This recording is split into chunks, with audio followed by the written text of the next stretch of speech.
The 17th of April, 2021, St. George's Chapel, Windsor Castle. A military coffin rests on the back of a Land Rover that has been adapted for the purpose. Dark green, stripped of its rear body, rebuilt to carry the dead. The man inside planned this himself. He was 99 years old. Around the chapel, the grounds are empty. There are no crowds, no public mourners, no flowers heaped against the railings. The pandemic has reduced this funeral to 30 people. Inside the chapel, the Queen sits alone in her pew, masked upright, a small figure in black separated from every other person in the room by 2 meters of empty space. She has been married to the man in the coffin for 73 years. She is the most accompanied woman on earth, and she is entirely alone. Among the 30 names on the guest list, children, grandchildren, the tightest circle of the extended family, is one that does not fit the pattern. Penelope Knatchbull, Countess Mountbatten of Burma. Not a daughter, not a granddaughter, not a constitutional figure of any kind. A woman nearly 30 years younger than the deceased, whose presence at the most restricted royal funeral in modern history raises a question the palace has never answered and never will. The public version of Prince Philip is simple: war hero, royal consort, the blunt-spoken husband who kept the monarchy running for 7 decades. The private version is not simple at all. Behind the uniform and the schedule and the 800 patronages was a man the institution could never fully contain and the family could never fully know. This is the story of what that man built and what it cost. It spans 4 generations, 3 continents, and nearly a century of silence. It is the story of exile turned into duty, duty turned into damage, and a friendship formed in grief that became the last great unanswered question of the modern crown. But to understand how Penelope Knatchbull came to be standing inside that chapel, one of 30 mourners at the funeral of the most public man in Britain, you have to go back much further than the pandemic, further than the late life friendship, further than the rumors. You have to go back to a place that has almost nothing to do with England. You have to go back to a Greek island, to a political crisis, and to a baby carried out of a country in a cot improvised from an orange box. This is the story of a man who spent nearly a century in the most visible supporting role in the world and who remained, at the end of it, one of the least understood people inside his own family. It is the story of what the name Windsor cost, the person who married into it, and what that person's emotional architecture did to the people who loved him, feared him, and could never quite reach him. It begins not in London, not in a palace, but in exile. The island was Corfu. The date was the 10th of June, 1921. The child born that day was given the name Philip, and his titles were already more impressive than anything his circumstances could support. He was Prince Philip of Greece and Denmark, a member of the House of Schleswig-Holstein-Sonderburg-Glücksburg, connected by blood to half the remaining royal houses of Europe. His mother was Princess Alice of Battenberg, great-granddaughter of Queen Victoria. His father was Prince Andrew of Greece, 4th son of King George I of Greece. On paper, the inheritance was magnificent. The bloodlines connected Copenhagen to Athens to London to St. Petersburg. The family tree was a map of European sovereignty itself. In practice, it was almost worthless. Greece in the early 1920s was a country tearing itself apart. The monarchy had been restored and deposed and restored again. The army had been humiliated in Asia Minor, and the political ground beneath every royal family in the country was turning to sand. The family into which Philip was born had chosen the losing side of a military catastrophe. By the time he was 18 months old, everything had collapsed. His uncle, King Constantine I, had abdicated. His father, Prince Andrew, was under arrest in Athens, charged with disobedience and incompetence during the disastrous Greco-Turkish War. A revolutionary court convicted him. The sentence could easily have been death. Other officers had already been executed. It was not. A British warship, HMS Calypso, was sent to extract the family after diplomatic intervention. Philip's mother gathered what she could. The baby was placed into a cot fashioned from a fruit crate, an orange box, according to the family's own later retelling, and the family left Greece for the last time. That image matters because it is not a fairy tale beginning. It is a refugee story dressed in royal titles. The infant who would one day stand beside the Queen of England began his life being smuggled off an island by the Royal Navy. His cot a thing made from what was available, his future entirely uncertain. The titles meant nothing on the deck of that ship. What mattered was survival, connection, and the willingness of more powerful relatives to intervene. That lesson, that blood was only as good as the protection it could secure, that status without power was decoration, that movement was safer than stillness, went into Philip before he had language. It never left him. The family settled, if that is the right word, in Paris. They were given the use of a house in Saint-Cloud, on the western edge of the city, belonging to Philip's uncle, Prince George of Greece. The household was not destitute, but it was dependent, sustained by the charity of wealthier relatives and by the remnants of a royal network that was itself fraying across Europe. Dependency has its own texture. It teaches the child who absorbs it that nothing is permanent, that hospitality can be withdrawn, that gratitude is a position of weakness. Philip grew up surrounded by the rituals of a royal family that no longer had a country. There were servants, titles, the habits of formality. But there was no throne beneath any of it. The architecture of royalty, without the substance of royalty, was the air he breathed from infancy. The house in St. Cloud was not small, and the family was not without standing among the exiled European royals who circulated through interwar Paris like a parallel aristocracy, maintaining their titles and their manners while the countries that had given those titles meaning remade themselves without them. Philip's earliest memories, such as they can be reconstructed, would have been of a household that observed royal conventions inside rooms it did not own. The dissonance was quiet, but it was constant. Philip's father, Prince Andrew, was a man whose confidence had been broken by the court-martial and the exile. He was tall, dignified, and increasingly hollow. He drifted between Paris and Monte Carlo. He took a mistress, an actress, and settled into a life of elegant futility. He drank, he diminished. He became, by most biographical accounts, an increasingly absent figure, a man who retained his title and his bearing, but who had lost the thing that gave either of them meaning. He did not abandon his children in a single dramatic gesture. He simply became less and less present, the way a photograph fades when left too long in the light. By the time Philip was old enough to understand what a father was supposed to be, his had already become a cautionary lesson in what happened to a man who lost his purpose. Philip's mother was a different kind of absence. Princess Alice of Battenberg was a woman of extraordinary courage and deep religious conviction, but her life was not stable. She had been born profoundly deaf and had learned to lip read in several languages, English, French, German, Greek, with a precision that astonished those who met her. She carried within her a spiritual intensity that would later lead her to found a nursing order of Greek Orthodox nuns. But in the late 1920s, as the exile dragged on and the family's circumstances failed to improve, she suffered a severe breakdown. She was diagnosed with paranoid schizophrenia, though modern reassessments have questioned that label and suggested the crisis may have been closer to a psychotic episode brought on by accumulated grief and displacement. She was committed to a sanatorium in Switzerland. The treatment she received included what was then considered modern psychiatric care. She would not live consistently with her children again for years. There is something about that detail worth sitting with. Philip was not simply the child of a displaced royal family. He was the child of a father who was fading and a mother who was taken away. His four older sisters, Margarita, Theodora, Cecilia, and Sophie, married into German aristocratic families during the 1930s, one by one, each marriage taking another sibling further from Philip and deeper into a Germany that was becoming unrecognizable. By the time Philip was a schoolboy, his siblings were dispersed across a continent that was sliding toward another war, and several of their husbands had connections to the Nazi Party. Not because the sisters were ideologues, but because that was the social atmosphere of the German aristocracy in which they now lived. The embarrassment of those connections would shadow Philip for decades, and on the day of his wedding to Elizabeth, none of his surviving sisters would be invited. The war had made his own family uninvitable. Cecilia, along with her husband Georg Donatus, their two young sons, and her mother-in-law, died in a plane crash near Ostend in 1937, flying to a family wedding in London. The aircraft came down in fog.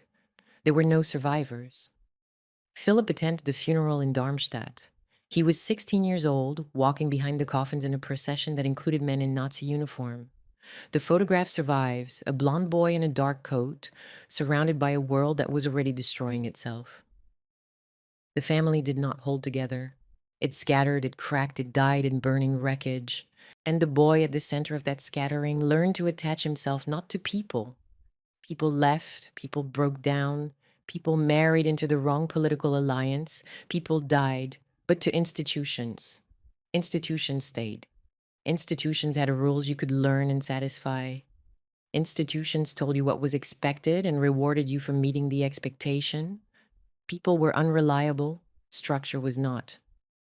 He was sent first to a small American run school in Paris called the Elms, then to Cheam School in England, where his uncle George Mountbatten, the Marquis of Milford Haven, took on a kind of parental role, then briefly to Salem in Germany, where the political atmosphere was already poisonous, and then, at the age of 13, to Gordonstown, the school in the northeast of Scotland, that would stamp its values onto him so permanently that he carried them, for better and for worse, for the rest of his life.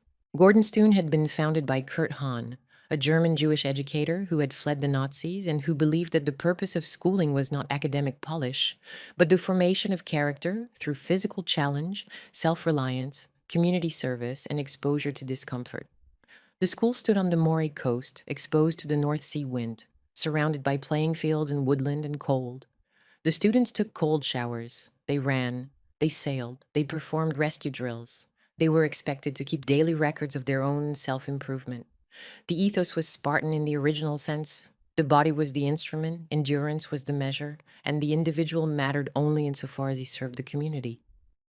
Gordonstown was, in almost every respect, the opposite of emotional warmth. Philip thrived in it. He became head boy or guardian in the school's own terminology. He excelled at cricket, hockey, and sailing. He absorbed the school's ethics so completely that it became indistinguishable from his own personality. Decades later, he would send his eldest son there, expecting the same transformation. The result would be one of the defining wounds of his family. But that story is still far away. For now, the point is simpler. Gordonstown gave Philip a code. Toughness was virtue, weakness was failure. Feeling was acceptable only if it was disciplined into action. Comfort was suspect, challenge was good. And the measure of a man was not what he felt, but what he could endure and what he could build. By the time he entered the Royal Naval College at Dartmouth in 1939, the code was fully operational. Philip was tall, blonde, athletic, sharp-tongued, and conspicuously confident in a way that drew attention in any room. He was also at 18 functionally parentless, dynastically displaced, and emotionally armored in a way that looked like charisma to those who admired him and like coldness to those who did not. The Navy completed what Gordonstown had started. During the Second World War, Philip served with genuine distinction. He was mentioned in dispatches after the Battle of Cape Matapan in 1941, where he operated the searchlights on HMS Valiant during a night engagement that destroyed 3 Italian cruisers. He served in the Mediterranean and in the Pacific. He rose to the rank of first lieutenant aboard HMS Whelp and was present in Tokyo Bay for the Japanese surrender in September 1945. The war gave him something Exile and school had not, a role that was entirely his own, earned through demonstrated competence rather than inherited through blood. For the first time in his life, what Philip did mattered more than what Philip was. He would spend the rest of his life trying to recover that feeling. It was at Dartmouth, during a royal visit in July 1939, that a 13-year-old Princess Elizabeth first encountered Philip. He was 18, a cadet asked to entertain the king's daughters while the adults toured the college. He showed off. He jumped over tennis nets. He ate several platefuls of shrimp. He was, by every account, exactly the kind of young man designed to make an impression on a sheltered, watchful girl who had spent her life inside the most protected household in England. Elizabeth was struck immediately. Philip, 5 years older and already thinking in naval terms, was probably less aware of the impression he had made. But the connection, whatever its initial temperature, did not break. They began to correspond. The letters continued through the war years, growing warmer, growing more frequent. And by 1946, when Philip was a serving naval officer with excellent prospects and Elizabeth was 20, the relationship had become serious enough that marriage was being discussed, not just between the two of them, but inside the palace, inside the government, and inside a royal establishment that was not entirely sure. It wanted a penniless Greek prince with embarrassing German in-laws marrying the heir presumptive to the British throne. Philip did what the institution required. He became a naturalized British subject in 1947. He renounced his Greek and Danish titles. He adopted the surname Mountbatten from his mother's British family, the former Battenbergs who had anglicized their name during the First World War. He converted formally to Anglicanism, and on the 20th of November, 1947, he married Princess Elizabeth at Westminster Abbey before 2,000 guests, with the ceremony broadcast by radio to 200 million listeners worldwide. The country was still rationed, still rebuilding, still bearing the exhaustion of 6 years of war, and the spectacle of a young royal couple, glamorous, vigorous, apparently in love, was received as national medicine. Austerity Britain wanted to believe in something. Philip gave his new country what it wanted. He was given the title Duke of Edinburgh. He was 26 years old. He had a wife, a title, a country that had adopted him, and a career in the Royal Navy that he intended to continue. What he did not yet have and what he could not yet see was the understanding that almost everything he valued about his own life was about to be taken from him by the very institution he had just joined. There is a version of Prince Philip that the public carried for decades. The hard man, the gaff machine, the elderly consort with a talent for saying the wrong thing at school visits and Commonwealth receptions. That version is not false, but it is paper thin. To understand the private Philip, the one who mattered inside the family, inside the marriage, inside the closed rooms where patterns were set and damage was done and nothing was ever discussed, you have to understand the people who surrounded him. Elizabeth was the center. She had been trained from childhood for constitutional duty, and her training had produced a woman of extraordinary discipline, emotional reserve, and institutional faith. She was not cold. Those who knew her spoke of warmth, of humor, of a surprisingly sharp wit, but she was contained in a way that Philip's own containment could never quite match, because hers came from certainty and his came from defense. The marriage worked in its public dimension because both of them understood duty. Both of them believed in the monarchy as an institution worth preserving, and both of them were capable of subordinating private feeling to public function for decades at a time. What the marriage could not easily accommodate was the asymmetry that the crown imposed. Elizabeth was sovereign, Philip was consort. He walked behind her. He deferred to her in all constitutional matters. He had no formal role of his own, no department of state, no authority that was not derived from hers.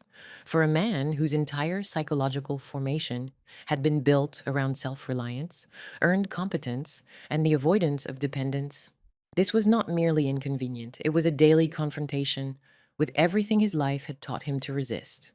Lord Louis Mountbatten, Dicky, was the uncle who had made the marriage possible and who intended to profit from it dynastically. He was a naval hero, the last viceroy of India, a man of immense ambition, considerable personal vanity, and a talent for positioning himself at the center of events. He had seen in Philip's marriage to Elizabeth an opportunity to place the Mountbatten name at the heart of the British monarchy, and he had pursued that opportunity with an energy that sometimes looked less like mentorship and more like management. His estate at Broadlands, in Hampshire, became one of the important social spaces in Philip's life. The honeymoon began there, and the Mountbatten connection would later draw Penelope Knatchbull into Philip's orbit through her marriage to Norton Knatchbull, Mountbatten's grandson. But that thread would not tighten for decades. For now, Mountbatten was the fixer, the strategist, and the man who believed that he had engineered the future of the British crown. His assassination by the IRA in 1979 would reshape the family's emotional landscape, but that too belongs to a later act. Mike Parker was the friend who understood Philip's private needs. An Australian, a fellow naval officer, direct and convivial and unimpressed by palace hierarchy, Parker became Philip's equerry and then his private secretary. And in that role, he functioned as a bridge between the Duke's obligations and the Duke's need to breathe. Parker was connected to the Thursday Club, a London lunch society that met at Wheeler's restaurant in Soho, and whose membership included actors, editors, photographers, aristocrats, and men who enjoyed the atmosphere of post-war masculine confidence without wives present. The club was not scandalous in any proved documented sense, but it was private, it was male, and its reputation acquired an aura of license that Philip's proximity to it would eventually make dangerous. Through Parker, the outline of Philip's private world becomes visible. The male friendships, the need for ungoverned space, the closed rooms where a man who could never be king could at least be himself. And then there was Charles. Born on the 14th of November, 1948, less than a year after the wedding, the heir, the eldest son. And from very early on, a child whose temperament was almost perfectly opposed to his father's values. Charles was sensitive, dreamy, inward, and easily hurt. He preferred books to sport, solitude to competition, and questions to answers. Philip wanted a son he could recognize in himself. He got a son who was, in nearly every emotional particular, his opposite. The mismatch was not yet visible to the public in Charles's early years, but it was already forming inside the family, and it would harden into one of the most consequential relationships in modern British life. Anne, born on the 15th of August, 1950, was more naturally legible to Philip. Direct, competitive, unafraid of physical challenge, and uninterested in emotional negotiation. Her presence in the family matters because it prevents the story from becoming a simple indictment. Philip was not equally unable to connect with all his children. He was unable to connect with the one child who needed from him the one thing he could not give. The early years of the marriage had a quality that deserves its own careful attention, because the later pain only earns its full weight if the viewer first understands that there was something real and worth having that was lost. Philip and Elizabeth honeymooned at Broadlands, Mountbatten's Hampshire estate, and then at Birkhall on the Balmoral estate in Scotland, where the cold air and the privacy suited them both. Philip continued his naval career with evident satisfaction, rising through the ranks with the speed of a man who had found the one institution that rewarded him for what he actually was. By 1950, he was commanding the frigate HMS Magpie in the Mediterranean, and Elizabeth joined him in Malta for stretches of a time that were, by every available account, among the happiest of their entire marriage. They lived in the Villa Guardamangia, a honey-colored house on a hill above the grand harbor of Valletta, rented from Philip's uncle Dicky Mountbatten. They attended parties given by other naval officers and their wives. They went to the races at the Marsa. Elizabeth drove herself around the island, an act of freedom that would become impossible once she was queen. Philip played polo at the Marsa Sports Club with a ferocity that suited him. Elizabeth watched, kept score, cheered from the sideline with an enthusiasm that those present remembered decades later. They danced at the Phoenicia Hotel, they swam, they ate simply. They were, for a window of perhaps 2 years, something close to a normal married couple living a naval life in the Mediterranean sun. The children were small and largely in the care of nannies, as was universal for their class and generation. But the family existed, for a brief window in the late 1940s and early 1950s, in something approaching domestic life. Malta gave them a gift that almost nothing else in their lives would: ordinariness. Not real ordinariness, they were still royal, still watched, still attended by staff, but ordinariness by their own standards. A house that felt like theirs, a career that belonged to Philip, a marriage that did not yet have to perform for the world. It could not last. On the 6th of February 1952, King George VI died in his sleep at Sandringham. He was 56 years old, weakened by lung cancer and the accumulated strain of a kingship he had never wanted and a war he had endured alongside his country. Elizabeth and Philip were in Kenya, staying at Sagana Lodge near the Aberdare Mountains on the first leg of a Commonwealth tour that was supposed to last months. They had spent the previous night at Treetops, the observation lodge built in the canopy of a giant fig tree, overlooking a watering hole, watching elephants and rhinoceros in the African darkness. Elizabeth had filmed them with a scenic camera. It was one of the last private evenings of her life. Mike Parker was the one who confirmed the news to Philip the following afternoon, after it came through on the ticker tape at a nearby hotel. Parker looked at Philip and saw something he never forgot.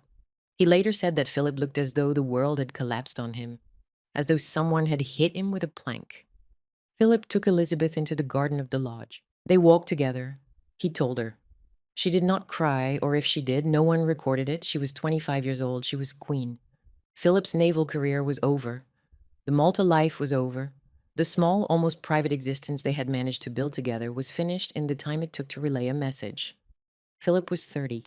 He had a wife who was now the sovereign of the United Kingdom and the Commonwealth. He had two small children. He had a title, a uniform, and absolutely no formal role. The institution that now defined his existence was one in which he had no constitutional standing and no independent authority. Everything he did from that point forward would be in service to the crown, and the crown belonged to his wife. He responded the way his entire formation had taught him to respond. He built. He took on patronages by the hundred, eventually by the thousand. He threw himself into the creation of the Duke of Edinburgh's award, launched in 1956 with the help of Kurt Hahn, his old Gordonstown headmaster, and designed around exactly the principles that Gordonstown had instilled: physical challenge, skill development, community service, and an expedition component that demanded endurance and self-reliance. The award would eventually operate in more than 140 countries and become one of the most recognized youth development programs in the world, with millions of young people completing its bronze, silver, and gold levels across 7 decades. He became president of the World Wildlife Fund. He championed science, technology, design, and conservation with a technical fluency that surprised those who expected a royal consort to be merely decorative. He was interested in how things worked: engines, ecosystems, organizations, systems of governance, and he brought to every brief the same impatient intelligence that had made him an effective naval officer.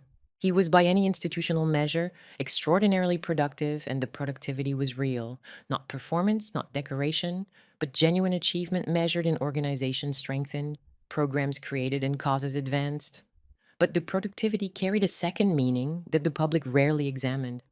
Every organization he joined, every speech he delivered, every foreign trip he undertook was also a form of motion. And motion for Philip had always been the alternative to feeling. If he could not be sovereign, he could at least be indispensable. If he could not command his own ship, he could at least fill every hour with purpose so completely that there was no space left for the question he could not answer: what does a man become when his wife outranks him in everything? The Duke of Edinburgh's award was, in a sense, Philip's autobiography written as a youth program. It was a monument to the belief that character is forged through challenge, endurance, and the refusal to stop moving. It was Gordonstone made universal, offered to every teenager in the country regardless of birth or wealth, and in its design you could read both Philip's genuine social conscience and his deepest personal conviction that the worst thing you could do to a young person was make their life too comfortable. It was a confession disguised as philanthropy. Philip gave the world a program he wished someone had given him when he was a boy with no country and no stable parents and no clear idea of what he was supposed to become. That the program helped millions of young people is beyond question. That Philip's faith in its values would later cause real harm inside his own family is also beyond question. Both things are true, and the documentary lives in the tension between them. The private sphere was harder to fill. Philip's male friendships, his sporting world, his club life, his instinct for rooms where the palace could not follow. All of these existed alongside the public achievement, and all of them created opportunities for the thing the monarchy most feared: speculation. The Thursday Club was real. Philip's presence in that world was documented. The atmosphere of masculine liberty that surrounded it was not invented by television dramatists decades later. What was not documented, and what would become the central, unresolvable ambiguity of Philip's private life for the next half century, was whether that atmosphere ever crossed the line from reputation into action. The rumors attached themselves early. They were fed by Philip's absences, by his evident need for ungoverned space, by the gap between the severity of his public manner and the energy of his private friendships. They would never fully detach. And then, in 1956, Philip boarded the Royal Yacht Britannia for a 4-month Commonwealth tour that would take him across the South Atlantic to the Falkland Islands, through Antarctic waters, to New Zealand, Australia, and beyond. The trip was long, it was overwhelmingly male, and it was very far from home. Back in London, Mike Parker's wife Eileen had begun divorce proceedings. The press was circling, and the monarchy, for the first time since the Accession, was about to learn what happened when the distance between the Duke of Edinburgh's public image and his private reputation became too wide for the palace to control. The tour began in October 1956, and it was, on its surface, exactly what the monarchy did best: a grand, carefully choreographed display of Commonwealth connection, with the Duke of Edinburgh standing in for the Queen at engagements across the Southern Hemisphere. The itinerary was vast. Philip was to open the Olympic Games in Melbourne, visit research stations in the Antarctic, tour New Zealand and Australia, call at the Falkland Islands, Accession Island, the Gambia, and a string of other territories where the crown still meant something, and where the Duke's presence was a reminder that it still cared. The Royal Yacht Britannia was his floating headquarters, a vessel of extraordinary elegance. Teak decks polished to a mirror finish, a drawing room decorated in the restrained style of an English country house, a crew of over 200 Royal Navy personnel who ran the ship to standards that would have satisfied any admiral. Philip was, aboard Britannia, something he could rarely be on land, the senior figure. On that ship, he gave the orders, he set the atmosphere, he decided the schedule of the evening. He was not the consort, he was the commander. That distinction mattered more than the palace or perhaps even Philip himself, fully understood at the time, because it revealed a scale of what the Accession had taken from him. On water, in uniform, surrounded by men who deferred to him because of rank and not because of marriage, he was whole. On land, in the palace, standing one pace behind the queen at every state occasion, he was not. But the tour was also something else.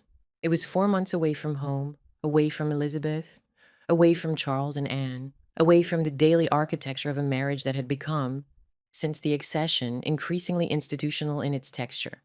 Philip was accompanied by Mike Parker, by aides de camp, by naval staff, but not by his wife. The trip included long stretches in remote waters, days at sea between engagements when the Britannia's decks were empty of everything but ocean and routine, long evenings aboard a yacht where the atmosphere was overwhelmingly male. Philip painted watercolors. He grew a beard, which he kept for weeks and which gave him the look of an Edwardian explorer rather than a royal consort. He held barbecues on uninhabited islands in the sub-Antarctic. He was, by every available account, relaxed and energized in a way that London rarely allowed him to be, the way a man is when he has temporarily escaped the thing that confines him. The beard became a minor public fascination when photographs reached the British press. The Queen reportedly asked him to shave it off before his return. He did. That small detail carries more weight than it might seem. Even at the far end of the world, on a ship under his nominal command, in waters where penguins outnumbered people, the institution could reach him and tell him what his face should look like. The beard was personal. Its removal was institutional. Philip complied. He always complied in the end. But the pattern of reaching for freedom and being pulled back was the rhythm of his entire adult life.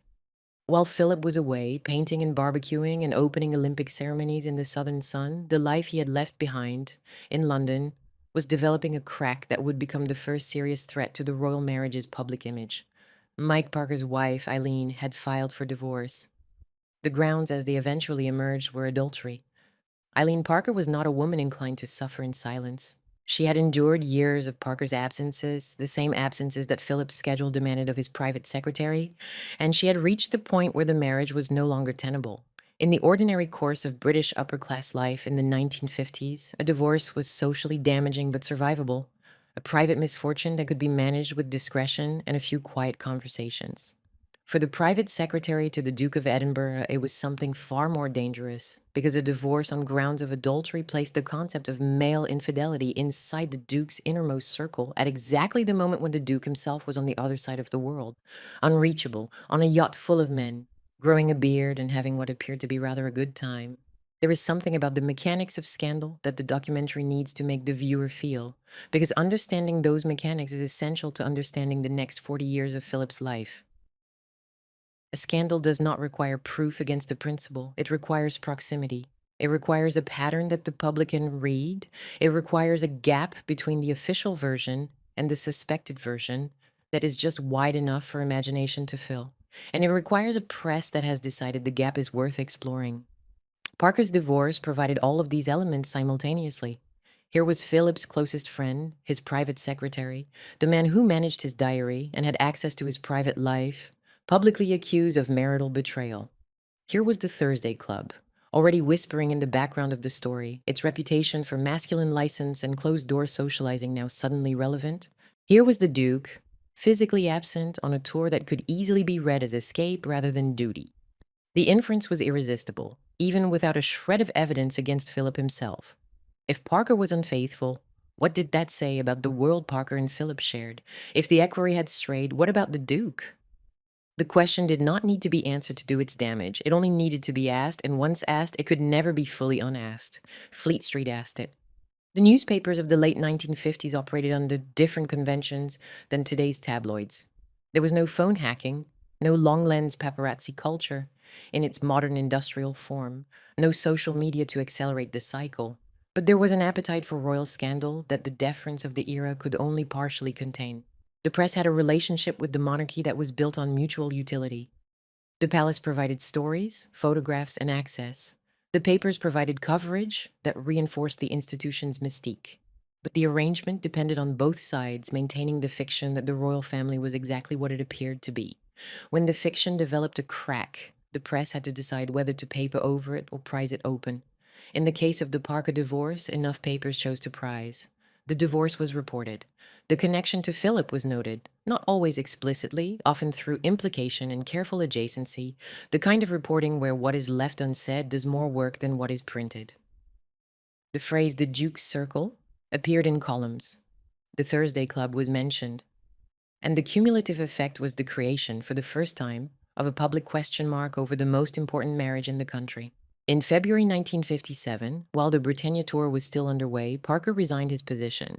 He left the yacht at Gibraltar and flew home to face the end of his marriage and the end of his career in royal service. The departure was handled with the clipped, controlled efficiency that the palace brought to all crises. A brief statement from Buckingham Palace, an expression of regret from the Duke, and a closing of ranks that was designed to quarantine the damage. Parker disappeared from public life. His friendship with Philip did not end. The two men remained in contact for decades, and Parker would later speak of Philip with an unwavering loyalty that suggested the bond had been real and deep. But the closeness, the daily access, the shared private world was over.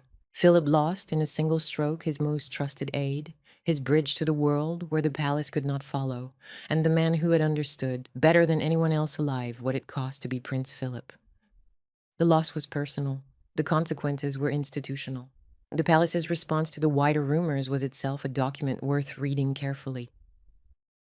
Buckingham Palace took the extraordinary step of issuing an official denial that the Queen's marriage was in difficulty.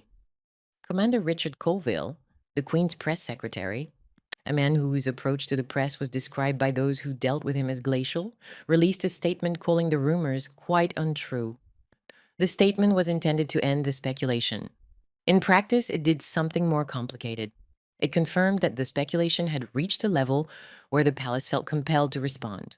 Before the denial, the rumors were gossip, the kind of thing that circulated at dinner parties, in newspaper offices, and among those who moved in the same social circles as the Duke, but that had no official standing. After the denial, the rumors were on the record. The fact that such a denial had been considered necessary was itself a piece of news, and it was reported as such. And the British public, which had until that moment been able to assume that the Queen's marriage was as solid as the institution it supported, was now formally invited to consider the possibility that it might not be. The denial did not kill the rumor. It gave the rumor an institutional address. It told the country that the palace knew the rumor existed, and that knowledge, once publicly shared, could not be taken back. Philip returned from the tour in February 1957.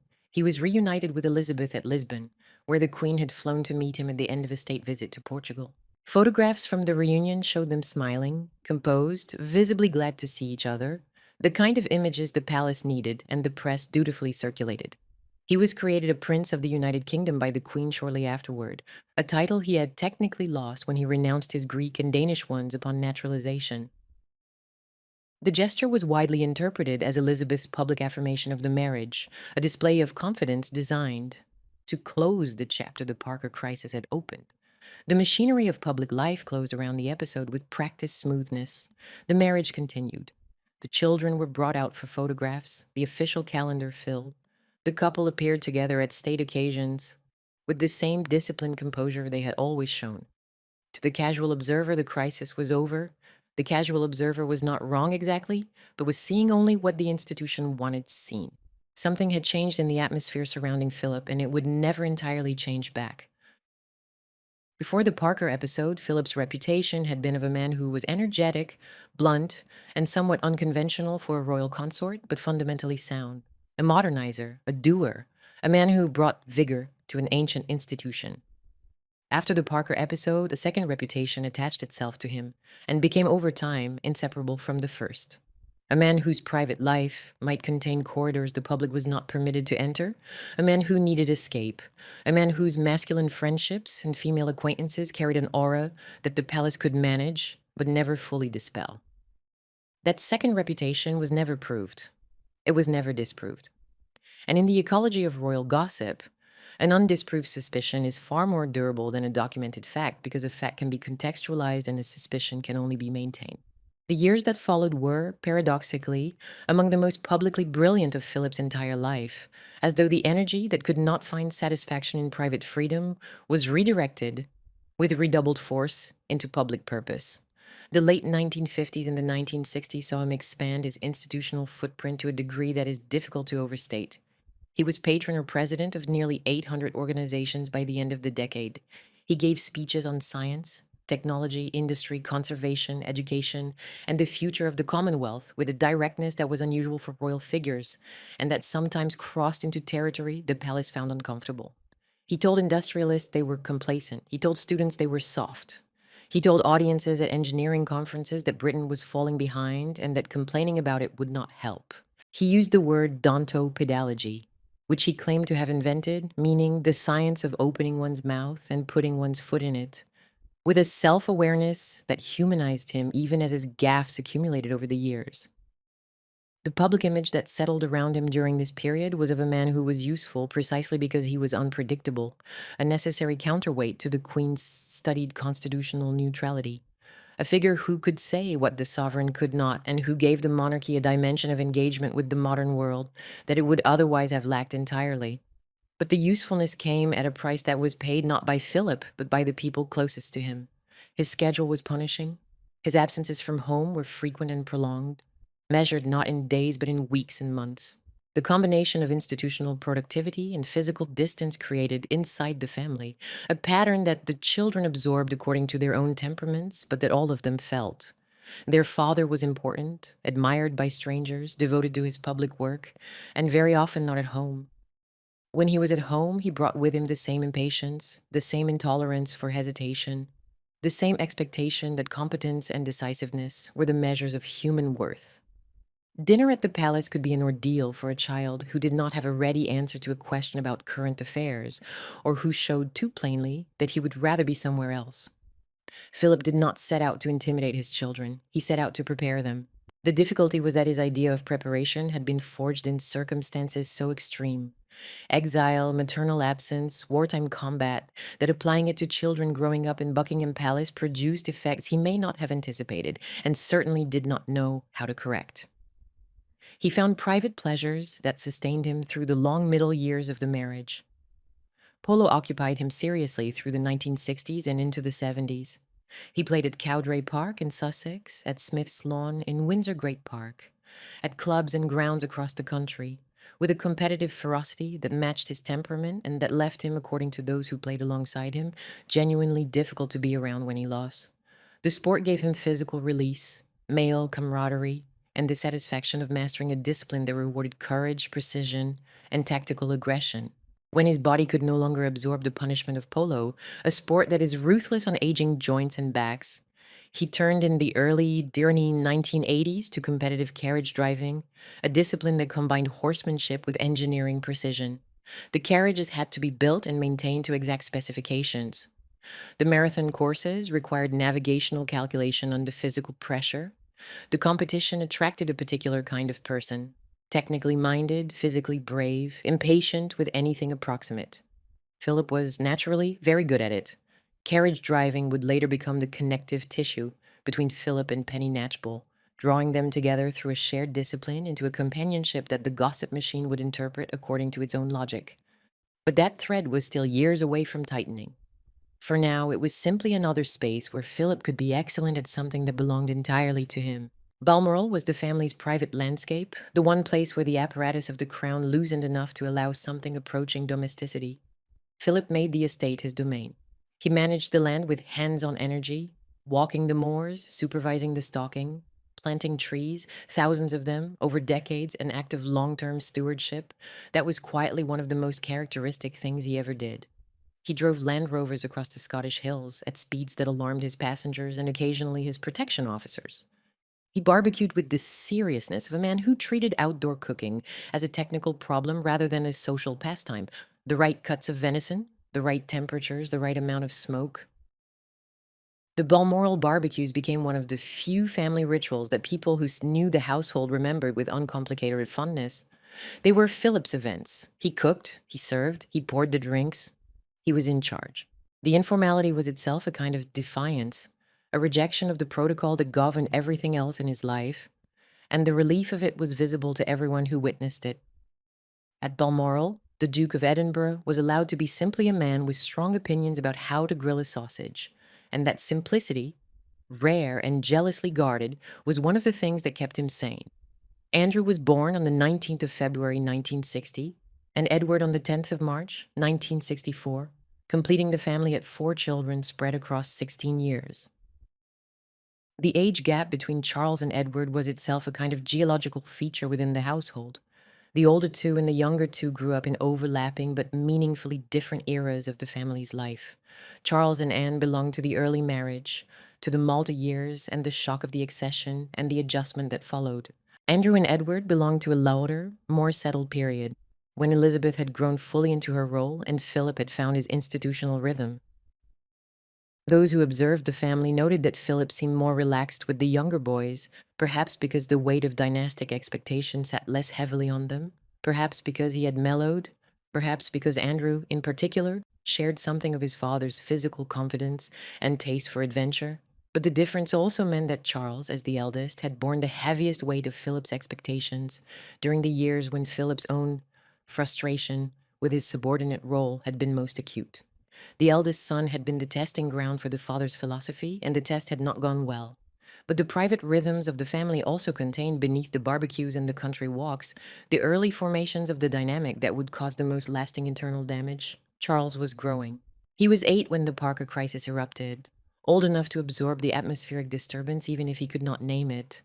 The heightened vigilance of the press office, the careful choreography of his parents' public appearances, the unspoken understanding that the family's surface was always being watched for cracks. Philip's expectations for his eldest son were already solidifying along predictable lines. Charles would need to be tough. Charles would need to be physical. Charles would need to endure discomfort without complaint and emerge from it strengthened the way Philip had. The model was clear. The destination was Gordonstown, and the assumption beneath the model, that what had saved the father would save the son, contained the seed of everything that would go wrong between them, because the assumption depended on the son being, in temperament and emotional need, the same kind of person as the father. He was not. Anne, meanwhile, was developing into exactly the kind of child Philip could understand and enjoy. She was direct, competitive, physically brave, uninterested in emotional negotiation, and fearless in any situation that required nerve rather than sensitivity. She would later become an Olympic equestrian, representing Great Britain in the 1976 Montreal Games. She would become, in the public estimation, the most Philip-like of the 4 children. Blunt, hardworking, intolerant of nonsense, and entirely comfortable with the transactional nature of public duty. Her presence in the story matters because it demonstrates something crucial about Philip's emotional capacity. He was not constitutionally incapable of warmth or connection. He was capable of deep connection with people who met him on his own terms. The problem was that his eldest son, the heir, the one who mattered most to the dynasty, could not meet him on those terms and needed desperately a father who would come to him on his. The Queen's response to the pattern the Parker crisis had established was, characteristically, institutional management. Elizabeth did not address the rumors publicly. She did not, as far as any credible source has ever reported, confront Philip in a manner that produced drama or ultimatum. She absorbed, she contained, she continued. That was her method for everything, for constitutional crises, for family crises, for the slow erosion of certainties that every long reign demands. And it was effective. The marriage lasted 73 years, the longest of any British sovereign in recorded history.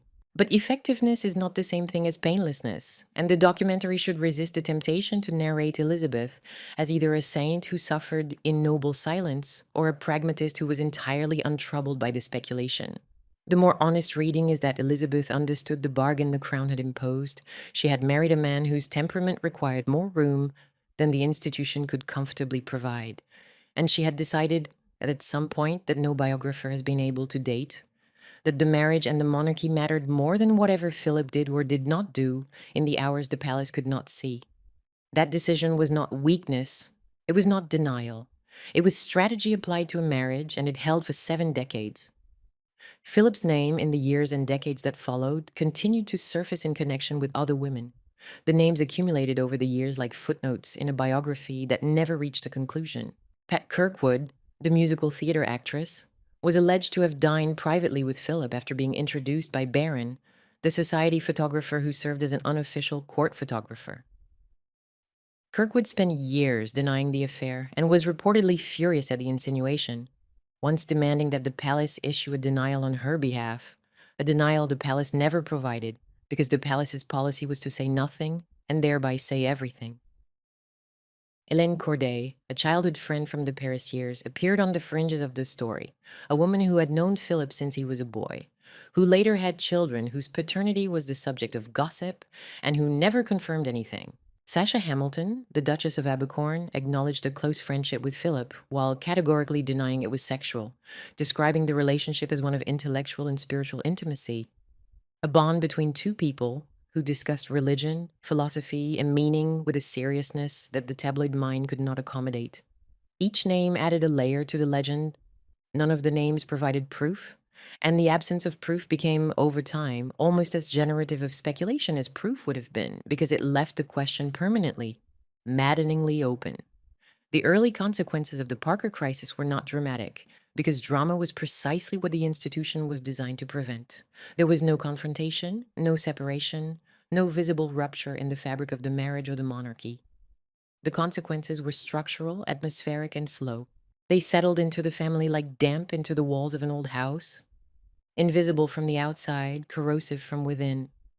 The palace learned that Philip's private life would require permanent, careful management, not the management of scandal, because there was no scandal, but the management of the conditions under which scandal might become possible. Philip's schedule was watched, his companions were noted, his private engagements were handled with a discretion that went beyond the ordinary discretion the monarchy applied to all its members. Philip himself learned the corresponding lesson, that his private life required permanent, careful insulation from the machinery of observation. He did not stop needing ungoverned space. He simply ensured that the governance of that space was his own, not the palace's, and certainly not the press's. The children absorbed the consequences without anyone explaining them. They learned without being sat down and told that the gap between what the family presented to the world and what the family experienced inside its own walls was not a temporary embarrassment, but a permanent structural feature of their existence. They learned that the family operated in 2 registers, the register of appearance and the register of reality. And they learned that the first register must never under any circumstances be allowed to crack in public view. That lesson would shape every major crisis the family faced for the next half-century, from Charles's marriage to Diana's death, to the abdication of private feeling. That was the Windsor family's defining characteristic and ultimately its defining cost. And the press learned something too. The press learned that the Duke of Edinburgh was a story that could be told in 2 registers simultaneously. The public register of duty, energy, and institutional achievement, and the private register of rumor, absence, and unresolved suspicion, and that both registers would sell newspapers for decades to come. The rumors themselves did not prove much. No affair was documented. No scandal broke cleanly into the open. No evidence surfaced that would have survived even casual cross-examination. But the rumors did something far more narratively useful than proving anything. They created a template. They established, in the public imagination and inside the palace itself, the permanent terms on which Philip's private life would be read for the rest of his days. The terms were these: Philip was a man of enormous public energy, absolute personal discretion, and uncertain private fidelity. He had friends, male and female, whom he saw in contexts the palace did not discuss. He went to places, shooting weekends, carriage driving events, private dinners, country houses across southern England, where the normal apparatus of royal observation did not apply. He returned each time to his public role with the same blunt, tireless productivity the country relied upon. And the gap between the outward performance and whatever lay beneath it was never closed. It was simply maintained year after year, decade after decade, with a discipline so thorough that it became indistinguishable from the man himself. Whenever Philip acquired a new female friend, or disappeared into an all male world for a weekend, or behaved with a brusqueness that seemed to push his own family away, the monarchy already knew what the tabloids would think. The template was set, the pattern would repeat, and the next time it surfaced with real force, it would not be a private secretary's divorce that triggered it. It would be Philip's own decision about what to do with his eldest son. By 1962, the marriage had been tested and had survived its first great public challenge. The monarchy was stable. Philip's reputation was double-edged but durable. The children were growing, and Philip, who had built his entire identity around the belief that toughness, endurance, and the suppression of visible feeling were the foundations of a good life, was about to impose that belief on the child least equipped to survive it. Charles was 13 years old. He was gentle, uncertain, easily wounded, and profoundly unlike his father in every way that mattered. He was about to be sent to Gordonstone, and the decision would open a wound between father and son. The decades of dutiful letters, life rapprochement, and eventual shared grief would never entirely close. The 1st of May, 1962, a gray morning on the Moray coast, the North Sea visible beyond the playing fields, the wind carrying the smell of salt and cold grass. Gordonstone sat in its grounds like a small, deliberate outpost of discomfort. Stone buildings, functional dormitories, a landscape designed not to charm, but to challenge. Philip had come to deliver his son. Charles was 13 years old, slight for his age, with the watchful, uncertain manner of a boy who had already learned that the world expected more of him than he knew how to give. He wore the school uniform. He carried his trunk. He stood beside his father on the gravel and looked at the place where he would spend the next 5 years of his life. And what he saw was not what his father saw. Philip saw formation. He saw the school that had taken a displaced, parentless boy and turned him into someone who could endure anything. He saw cold showers and cross-country runs, and the satisfaction of meeting a standard that did not care whether you were royal or not. Charles saw something else entirely. He saw exile. He saw a place that was as far from home as his parents could send him without leaving the country, a place where he would be watched, tested, and measured against a standard of physical toughness that he already knew he could not meet. The father believed he was giving his son a gift. The son experienced it as a sentence. Neither of them was entirely wrong, and neither of them would ever fully understand the other's version. The decision to send Charles to Gordonstone had not been made lightly, but it had been made according to Philip's logic. And Philip's logic on the subject of boys and their formation admitted very little doubt. The Queen Mother had wanted Charles sent to Eton, which was closer to Windsor, closer to home, closer to the kind of cultivated, literary, socially fluent environment in which Charles might have flourished. Eton would have given him history, music, drama, intellectual companionship, and proximity to a world that valued the qualities he naturally possessed. Mountbatten, too, had reservations, but Philip was adamant. Gordonstown had made him. It would make his son. The assumption was not malicious. It was sincere, deeply felt, and catastrophically wrong, because it depended on a premise that Philip could not examine, that his son was, underneath the shyness, the same kind of person he was, and that the same medicine would produce the same cure. It did not. Charles' years at Gordonstown were, by his own later account and by the accounts of those who knew him during and after, among the most miserable of his life. He was bullied, not in the dramatic, cinematic sense of a single confrontation, but in the grinding, daily way that boarding schools of that era could produce when a boy did not fit.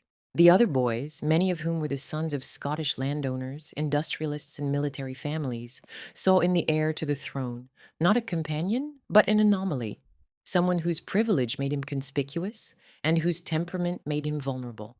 Charles was assigned to Windmill Lodge, one of the school's boarding houses. The dormitories were austere. The routine was demanding. Cold showers at 6:30 in the morning, physical training before breakfast, a full day of lessons and activities followed by more sport, more running, more deliberate exposure to the elements. For a boy of Philip's temperament, the routine would have been bracing.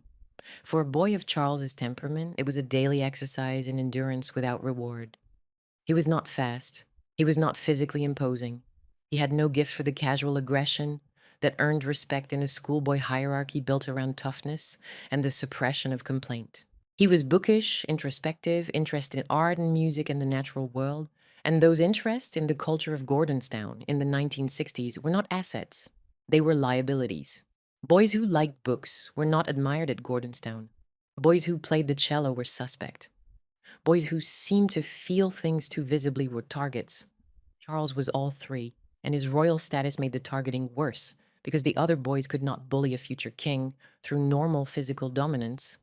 That would have been too dangerous, but they could ostracize him, mock him, and make his daily existence a study in isolation. He was, by his own later description, profoundly lonely. The school that had liberated his father trapped his son. He later described the experience in a phrase that became famous and that wounded Philip when he heard it as "coldits in kilts." Philip visited. He wrote letters. He encouraged Charles to participate in the school's activities and to find within the Gordonstoun system the same resilience that the system had given him. The letters, fragments of which have surfaced over the years, reveal a father who was not cruel, but who was constitutionally unable to offer the kind of reassurance Charles needed. Philip's encouragement was practical, forward-looking, solution-oriented. It was the encouragement of a man who believed that feelings were obstacles to be overcome, not conditions to be honored. What Charles needed was someone to say, "I understand that this is hard for you, and the hardness is not your fault." What Philip offered was, "It will get better if you try harder." The gap between those two responses is the gap that defined their relationship for the next 40 years. It was not a gap born of indifference. Philip cared about his son. He wanted Charles to succeed, to be strong, to be ready for the enormous burden of kingship that awaited him. But Philip's caring was expressed through the only emotional vocabulary he possessed, the vocabulary of endurance, discipline, and the suppression of complaint. And that vocabulary was, for Charles, a foreign language spoken by the one person whose approval he most wanted and could least obtain. The Gordonstoun years hardened into something more than a bad school experience. They became the foundational grievance of the father-son relationship, with the place where Charles's belief that his father did not understand him and Philip's belief that his son was not trying hard enough became fixed and mutually reinforcing. The pattern would repeat across decades. Philip pushing, Charles retreating, Philip interpreting the retreat as weakness, Charles interpreting the pushing as rejection. Every subsequent conflict between them, over Charles's career choices, over his friends, over his romantic attachments, over his public manner, would carry underneath it the residue of those years on the Moray coast, when the 13-year-old boy stood on the gravel and understood, in whatever way a child understands such things, that his father had chosen his suffering for him. Anne, meanwhile, was sent to Benenden, a girls' boarding school in Kent that suited her temperament far more naturally. She was competitive, athletic, socially confident, and uninterested in the kind of emotional analysis that consumed her brother.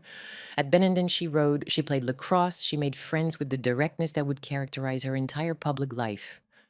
The contrast between the two eldest children's school experiences was itself a kind of evidence about Philip's relationship with each of them. Anne did not need Gordonstoun to become tough because she was already tough. Charles needed something Gordonstoun could not give because what he needed was gentleness. The irony that Philip's parenting philosophy worked for the child who did not require it and failed for the child who did was visible to those who watched the family closely, though it would take decades before anyone outside the innermost circle spoke about it openly. Through the 1960s and into the 70s, the two eldest children's trajectories diverged along lines that tracked their parents' own emotional styles with an almost diagrammatic clarity. Charles went to Cambridge, to Trinity College, where he read anthropology, archaeology, and history, subjects that reflected his genuine intellectual curiosity and that would have been unthinkable at Gordonstoun. He found, for the first time in his formal education, an environment that valued what he valued: ideas, conversation, the arts, the nuances of argument, the life of the mind. He acted in university reviews with a self-deprecating humor that surprised those who expected the heir to the throne to be stiff. He played the cello with genuine feeling, if not virtuoso technique. He discovered an affinity for watercolor painting that would remain with him for life. He made friends who were chosen for their qualities rather than assigned by institutional proximity. He was, by the accounts of his contemporaries, more relaxed and more recognizably himself at Cambridge than he had been anywhere since early childhood. Proof, if proof were needed, that the problem had never been Charles, but the environment into which he had been placed. But the Gordonstoun damage was already embedded in his emotional architecture, and no amount of Cambridge conviviality could undo it entirely. He remained uncertain of himself in ways that surfaced at moments of stress.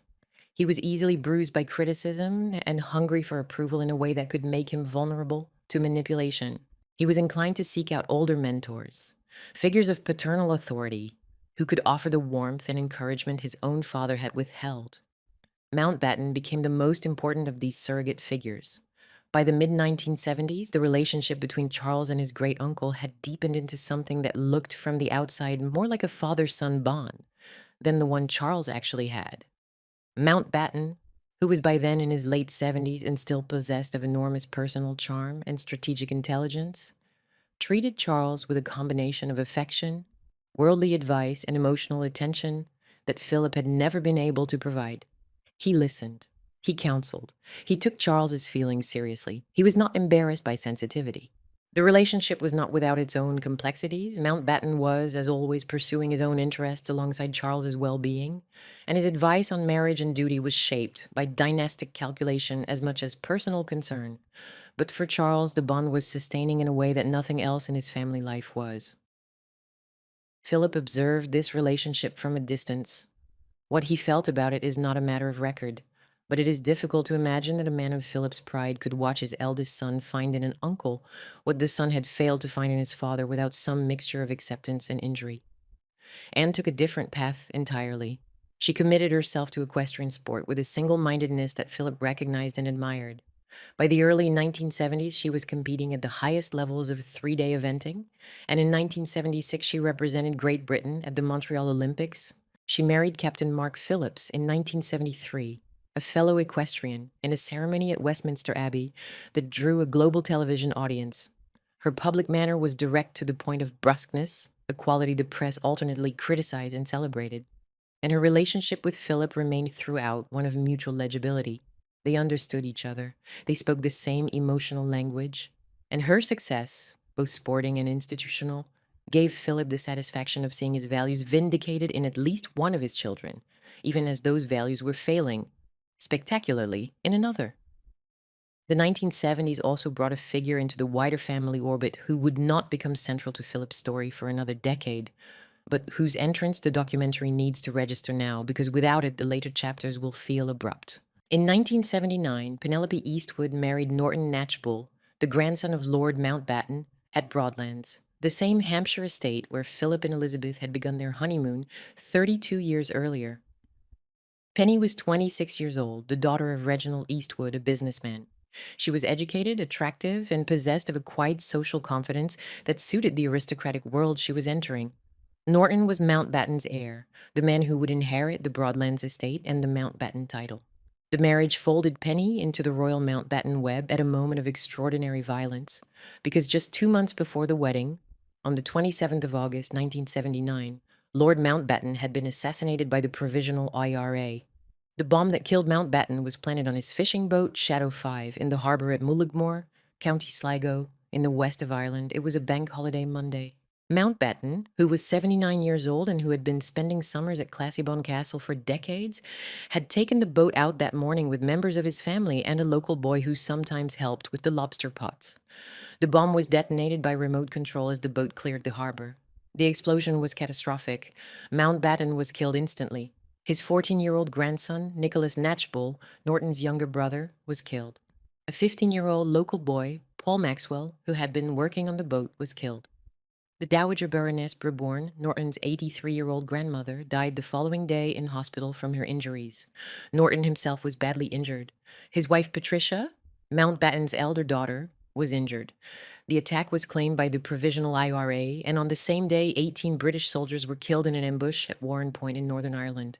The twin attacks sent a shockwave through Britain that reached from the security establishment to the breakfast tables of ordinary families who had grown up seeing Mountbatten's face in newsreels and on television.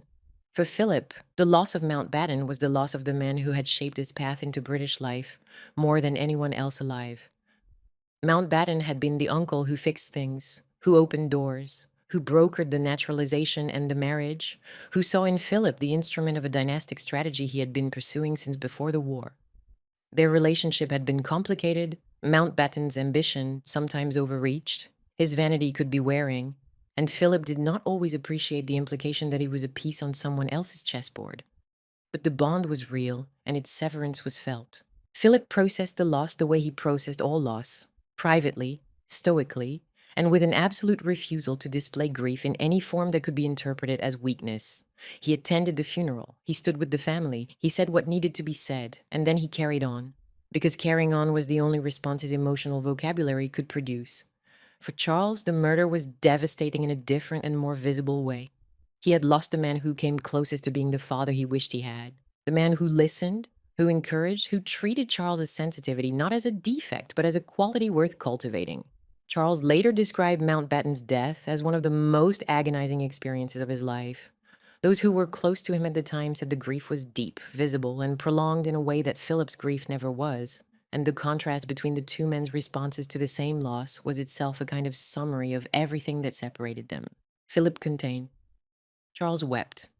And the assassination removed from the family the one figure who had been able to translate between Philip's language and Charles's, the one person who understood both well enough to keep them in some kind of communication. With Mountbatten gone, that translation ceased. The father and son were left to negotiate directly, and they did not share a common grammar.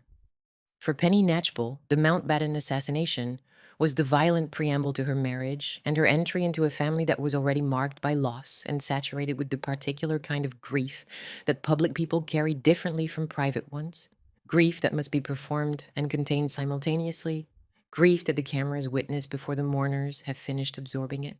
She married Norton in October 1979, barely 2 months after the bombing, in a ceremony that was deliberately quiet, deliberately modest, held at Broadlands in rooms where Mountbatten's absence was the most present thing in the air. Norton inherited the estate and the earldom, becoming the second Earl Mountbatten of Burma. Penny became the Countess. She was now part of the Broadlands world, the country house circuit, the network of aristocratic social obligation that connected the Knatchbulls to the Windsors through blood, geography, shared grief, and the kind of social calendar that the British upper classes maintained with the same regularity they brought to church services and pheasant shoots. Penny and Norton had 3 children: Nicholas, born in 1981, Alexandra, born in 1982, and Leonora, born in 1986. The family settled into the rhythms of Broadlands, managing the estate, raising the children, living the life that Norton's inheritance demanded. Penny was not yet close to Philip in any notable or remarked upon way. She was simply there, inside the wider family orbit, present at the same events, part of the same social landscape. She drove carriages, a pastime she had taken up, and Philip drove carriages. The sport connected them in the way that shared rural pursuits connect people of a certain class, not intimately, but repeatedly, casually, in the accumulated proximity of weekends and competitions and the informal hours between events. The proximity would deepen, but the deepening would require a tragedy of an entirely different order, not a bomb on a boat, but a death in a nursery, and it was still several years away. Through the early 1980s, the family's public trajectory continued its outward appearance of institutional success, while the private fractures deepened. Philip carried on with his punishing schedule of public engagements, his conservation work, his carriage driving, his blunt, and occasionally controversial public statements. The Duke of Edinburgh's award continued to expand. His reputation as the monarchy's most productive and least sentimental figure was secure. But the generational consequences of his parenting style were becoming impossible to ignore. Charles, who was now in his 30s, had become the most publicly scrutinized unmarried man in Britain. The pressure on him to marry was immense, not merely the social expectation of the era, but the constitutional imperative. The heir to the throne needed an heir of his own. Mountbatten, before his death, had encouraged Charles to find a suitable bride, and the search had become, by the late 1970s, something between a royal duty and a national parlor game. Charles's romantic life had been complicated. He had loved Camilla Shand, deeply and recognizably, but she had married Andrew Parker Bowles in 1973, and the relationship that Charles most wanted had been foreclosed, or so it seemed at the time. He had courted other women. He had been hesitant, uncertain, reluctant to commit to anyone who did not offer what Camilla had offered, and the hesitation was itself a product of the emotional architecture his childhood had built. A man who craved intimacy, but feared vulnerability, who needed approval, but distrusted the people who offered it too easily. In 1980, he met Lady Diana Spencer. She was 19 years old, 12 years his junior, the daughter of Earl Spencer, which made her aristocratic enough for the institution. She was young, apparently shy, and seemed to embody the qualities the palace wanted in a future queen: deference, freshness, an apparent lack of complication, and the appearance of uncomplicated devotion to the man she was to marry. The courtship was brief by any standard, and breathtakingly brief by the standard of a decision that would shape the future of the monarchy. Charles proposed in February 1981. Diana accepted. They married on the 29th of July, 1981, at St. Paul's Cathedral, before a congregation of 3,500 guests and a global television audience estimated at 750 million people. The wedding was the most watched event in British broadcasting history to that date. Diana's dress, with its 25-foot train and its vast taffeta sleeves, became the most reproduced image of the decade. The public saw a fairy tale. The palace saw a dynastic solution. What almost no one outside the immediate family saw. Or more accurately, what those who saw it chose not to say, was that the marriage was already troubled before it began. Charles's attachment to Camilla Parker Bowles had not been resolved by the engagement. It had merely been suppressed, pushed beneath the surface of the official narrative with the same institutional efficiency the palace brought to all inconvenient truths. Diana, who was young but not naive, sensed the attachment before the wedding. She found a bracelet that Charles had made for Camilla, engraved with the intertwined letters G and F, their private nicknames Gladys and Fred. The discovery caused a scene. Diana later said she wanted to call off the wedding. She did not. The machinery was already in motion. The cathedral was booked, the dress was made, the world was watching, and the institution, which had survived Philip's rumors and Parker's divorce and Mountbatten's murder, was not about to be derailed by a 19-year-old girl's distress over a bracelet. Philip's role in the Charles-Diana marriage was initially that of the practical patriarch who believed the arrangement was sound. He liked Diana. He found her lively and warm. He wrote her letters that were, by the accounts of those who read them, more emotionally generous than anything he typically produced. He encouraged her. He tried in his brusque way to help her navigate the institution. But Philip's capacity for emotional support had the same limitations it had always had. He could offer advice. He could offer structure. He could offer the kind of practical encouragement that had served him well in his own life. What he could not offer was the patient, sustained, emotionally flexible presence that Diana's increasingly desperate situation required. When the marriage began to deteriorate, when Diana's eating disorders, her unhappiness, her public displays of distress began to make the front pages, Philip's response was characteristically unsympathetic to what he saw as weakness and emotional excess. He believed in duty. He believed that personal unhappiness was a private matter to be managed, not a public performance to be indulged. He could not understand why Diana could not simply do what he and Elizabeth had done: contain the private pain, perform the public role, and endure. The collision between Philip's ethic and Diana's emotional reality would reach its full destructive force in the 1990s, and the documentary will return to it. But the collision was already underway by the mid-80s, and it represented something larger than a father-in-law's failure to understand a daughter-in-law. It represented the moment when the emotional code that Philip had built his life around, the code of exile, hardness, endurance, silence, met a generation that refused to be silent, and the code broke. Not immediately, not completely, but visibly and in public, and in a way that the monarchy had never experienced before. By the late 1980s, the divergence within the family was clear to anyone who cared to look, and increasingly clear to many who did not care to look but could not avoid it, because the tabloids were now reporting the dysfunction with an intensity that the palace's old strategies of silence and denial could no longer contain. Philip remained the monarchy's workhorse, productive, blunt, institutionally indispensable, and emotionally contained to a degree that could appear, depending on the observer's sympathy, like either admirable strength or willful obliviousness. Elizabeth remained the still center, managing the institution with the same constitutional patience she had shown since the accession, absorbing each new crisis into the fabric of duty the way a river absorbs a stone. The current adjusting, the surface closing, the water continuing. Charles was trapped in a marriage that was failing, haunted by the attachment to Camilla that he had never been able to sever and no longer attempted to hide from those closest to him, and increasingly isolated within a family that interpreted his unhappiness as inadequacy rather than pain. Diana was spiraling. Brilliant, charismatic, adored by the public with an intensity that no royal figure had experienced since the early years of the Queen herself, and utterly miserable inside the institution that was supposed to have been her destiny. She was bulimic, she was lonely, she was performing night after night the role of happy princess while the marriage disintegrated behind the curtain, and the strain was showing in ways that the cameras caught and the palace could not explain. Anne had divorced Mark Phillips in 1992, ending a marriage that had been troubled for years, and would marry Commander Timothy Lawrence, a former equerry to the Queen, later that same year. She managed the transition with the no-nonsense efficiency that was her signature, and her relationship with the press, which had always been combative, survived the divorce largely intact, perhaps because Anne had never invited the public into her emotional life and therefore owed them nothing when it changed.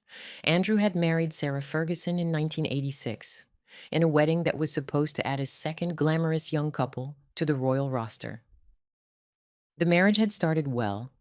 The Yorks were lively, popular, and seemed to enjoy each other's company. But by the late 80s, the relationship was deteriorating under the weight of Andrew's naval absences, Fergie's spending, and a mutual restlessness that the institution could not accommodate.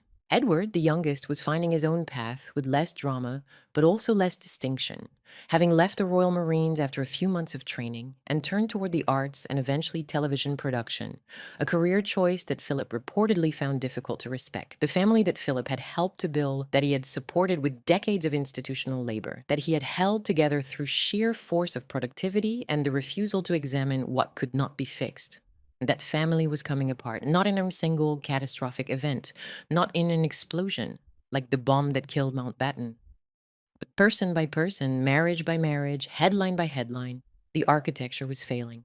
The 1990s would be named by the Queen herself her annus horribilis, the year of horrible things, and the phrase once spoken would attach itself to the entire decade. But the horror did not begin in 1992. It had been building for years, in the slow accumulation of private pain that the family's public code could not address and the institution's management skills could not contain. Philip, who had spent his life believing that the answer to every crisis was more discipline, more endurance, more forward motion, was about to discover that there were griefs his code could not process and silences his voice could not break. In 1991, two long arcs were about to collide. The first was Philip's lifelong need for controlled, unemotional companionship, the need for spaces where he could be himself without the weight of the institution or the demands of a family he could not quite reach. The second was the monarchy's increasing inability to keep its private pain private, the slow collapse of the wall between the public performance and the private reality that had been the institution's most essential fiction. Those two arcs had been running in parallel for decades. They were about to intersect, and the intersection would be triggered not by a scandal, not by a tabloid exposure, not by anything the press could have anticipated, but by the death of a 5-year-old girl. The 1990s arrived like a reckoning the monarchy had been postponing for 40 years. Every private fracture the family had managed to contain, every strained marriage, every unresolved attachment, every emotional debt that the code of silence had deferred rather than discharged, came due within a span of months that left the institution reeling and Philip's worldview exposed to a kind of pressure it had never been designed to withstand.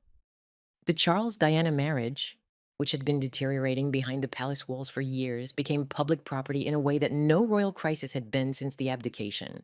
In June 1992, Andrew Morton published a book that read like Diana's own testimony, because as the world would eventually learn, it essentially was.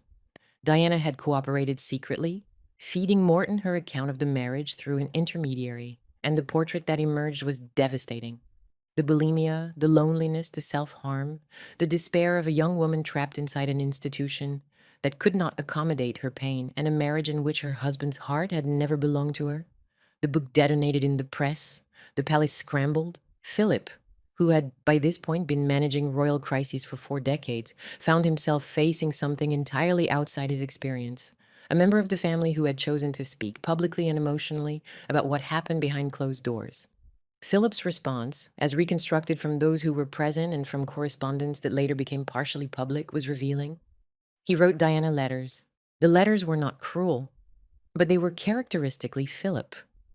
Direct, practical, unsentimental, and grounded in the assumption that emotional discipline was the answer to emotional chaos. He expressed sympathy.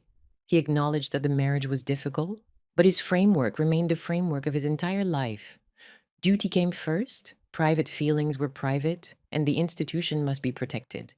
He could not give Diana what she needed, because what she needed was for someone inside the family to validate her experience on her own terms, and Philip's terms and Diana's terms existed in different emotional universes.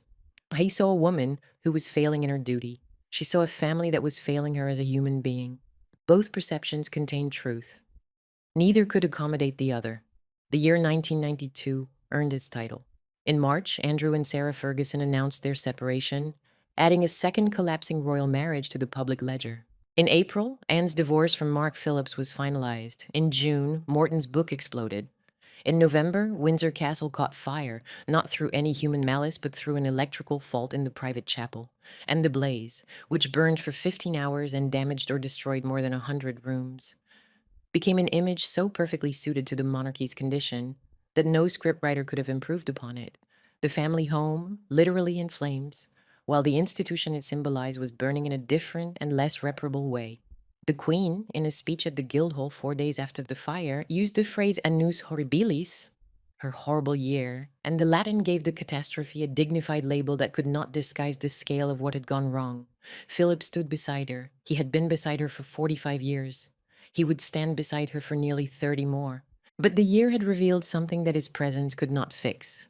The emotional code on which the family operated, containment, silence, duty before feeling, the subordination of the personal to the institutional, was no longer sufficient.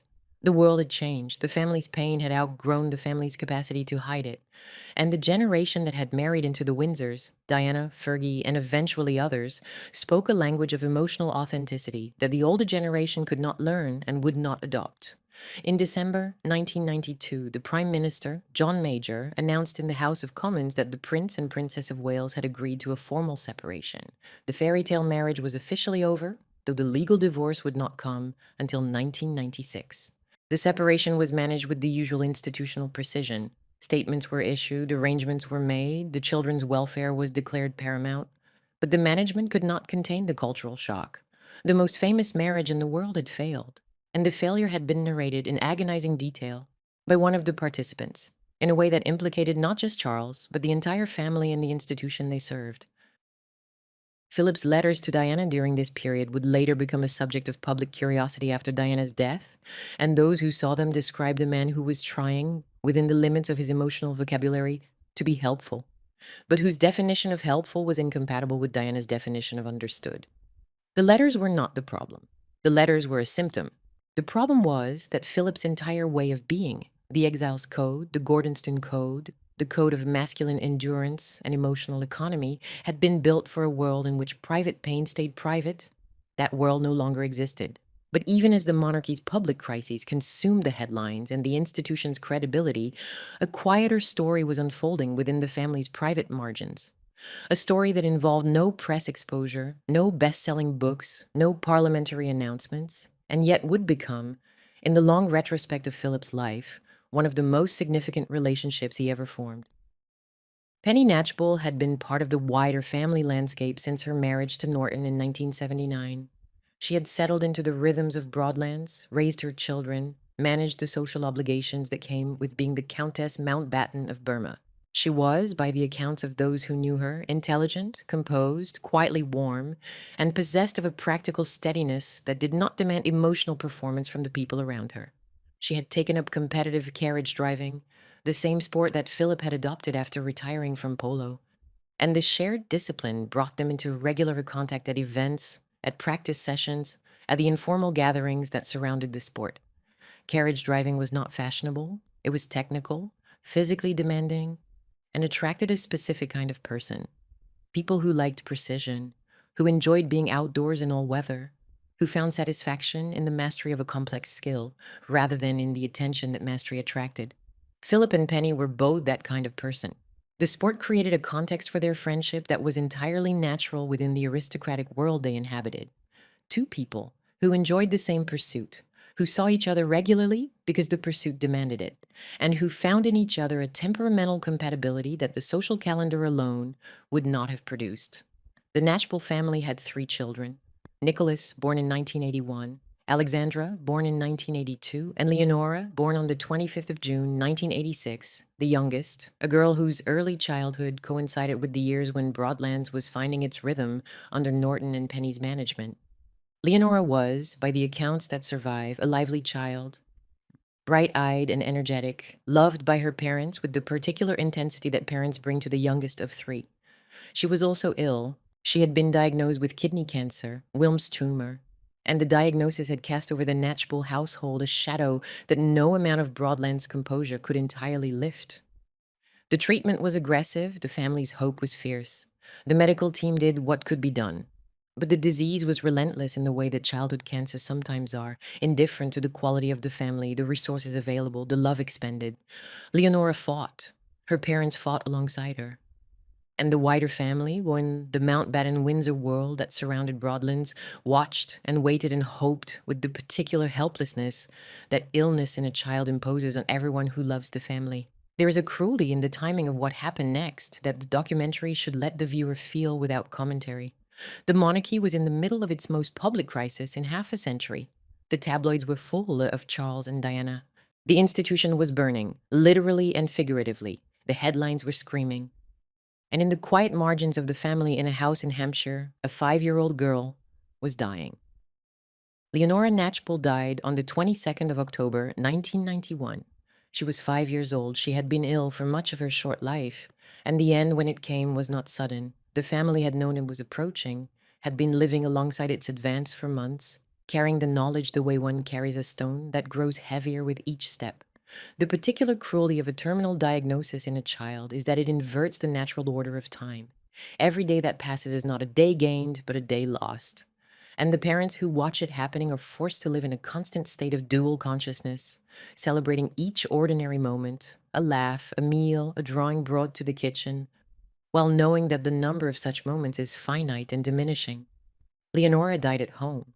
The details of the day itself are private in the way that the deaths of children should be private. The family has not narrated the specific hours, and the documentary should not attempt to reconstruct what was not offered. The restraint is not evasion, it is respect. What can be said is that the Knatchbull household, which had held together through years of treatment and hope and the daily management of a sick child's needs, the hospital drives, the medication schedules, the careful maintenance of normalcy for Nicholas and Alexandra while their sister underwent treatment, was now a house in mourning. Norton and Penny had lost their youngest child. Nicholas was 10. Alexandra was 9. They had lost their sister. Broadlands, which had survived the assassination of Lord Mountbatten and the violent disruption of the family 12 years earlier, was now absorbing a different and in some ways more terrible kind of loss, because this death had no political context, no public narrative, no framework of national grief to contain it. There was no state funeral. There was no parliamentary tribute. There was no headline that could give meaning to the meaningless. It was simply the death of a small girl who had been loved and who had suffered and who had run out of time. And the people who loved her were left to find a way through the grief, with nothing but each other and whatever resources their own emotional lives could provide. The silence around Leonora's death was itself a kind of portrait of the world these people inhabited. In the aristocratic royal ecosystem, the death of a child was a private catastrophe to be endured with composure. One did not collapse publicly. One did not invite the cameras in.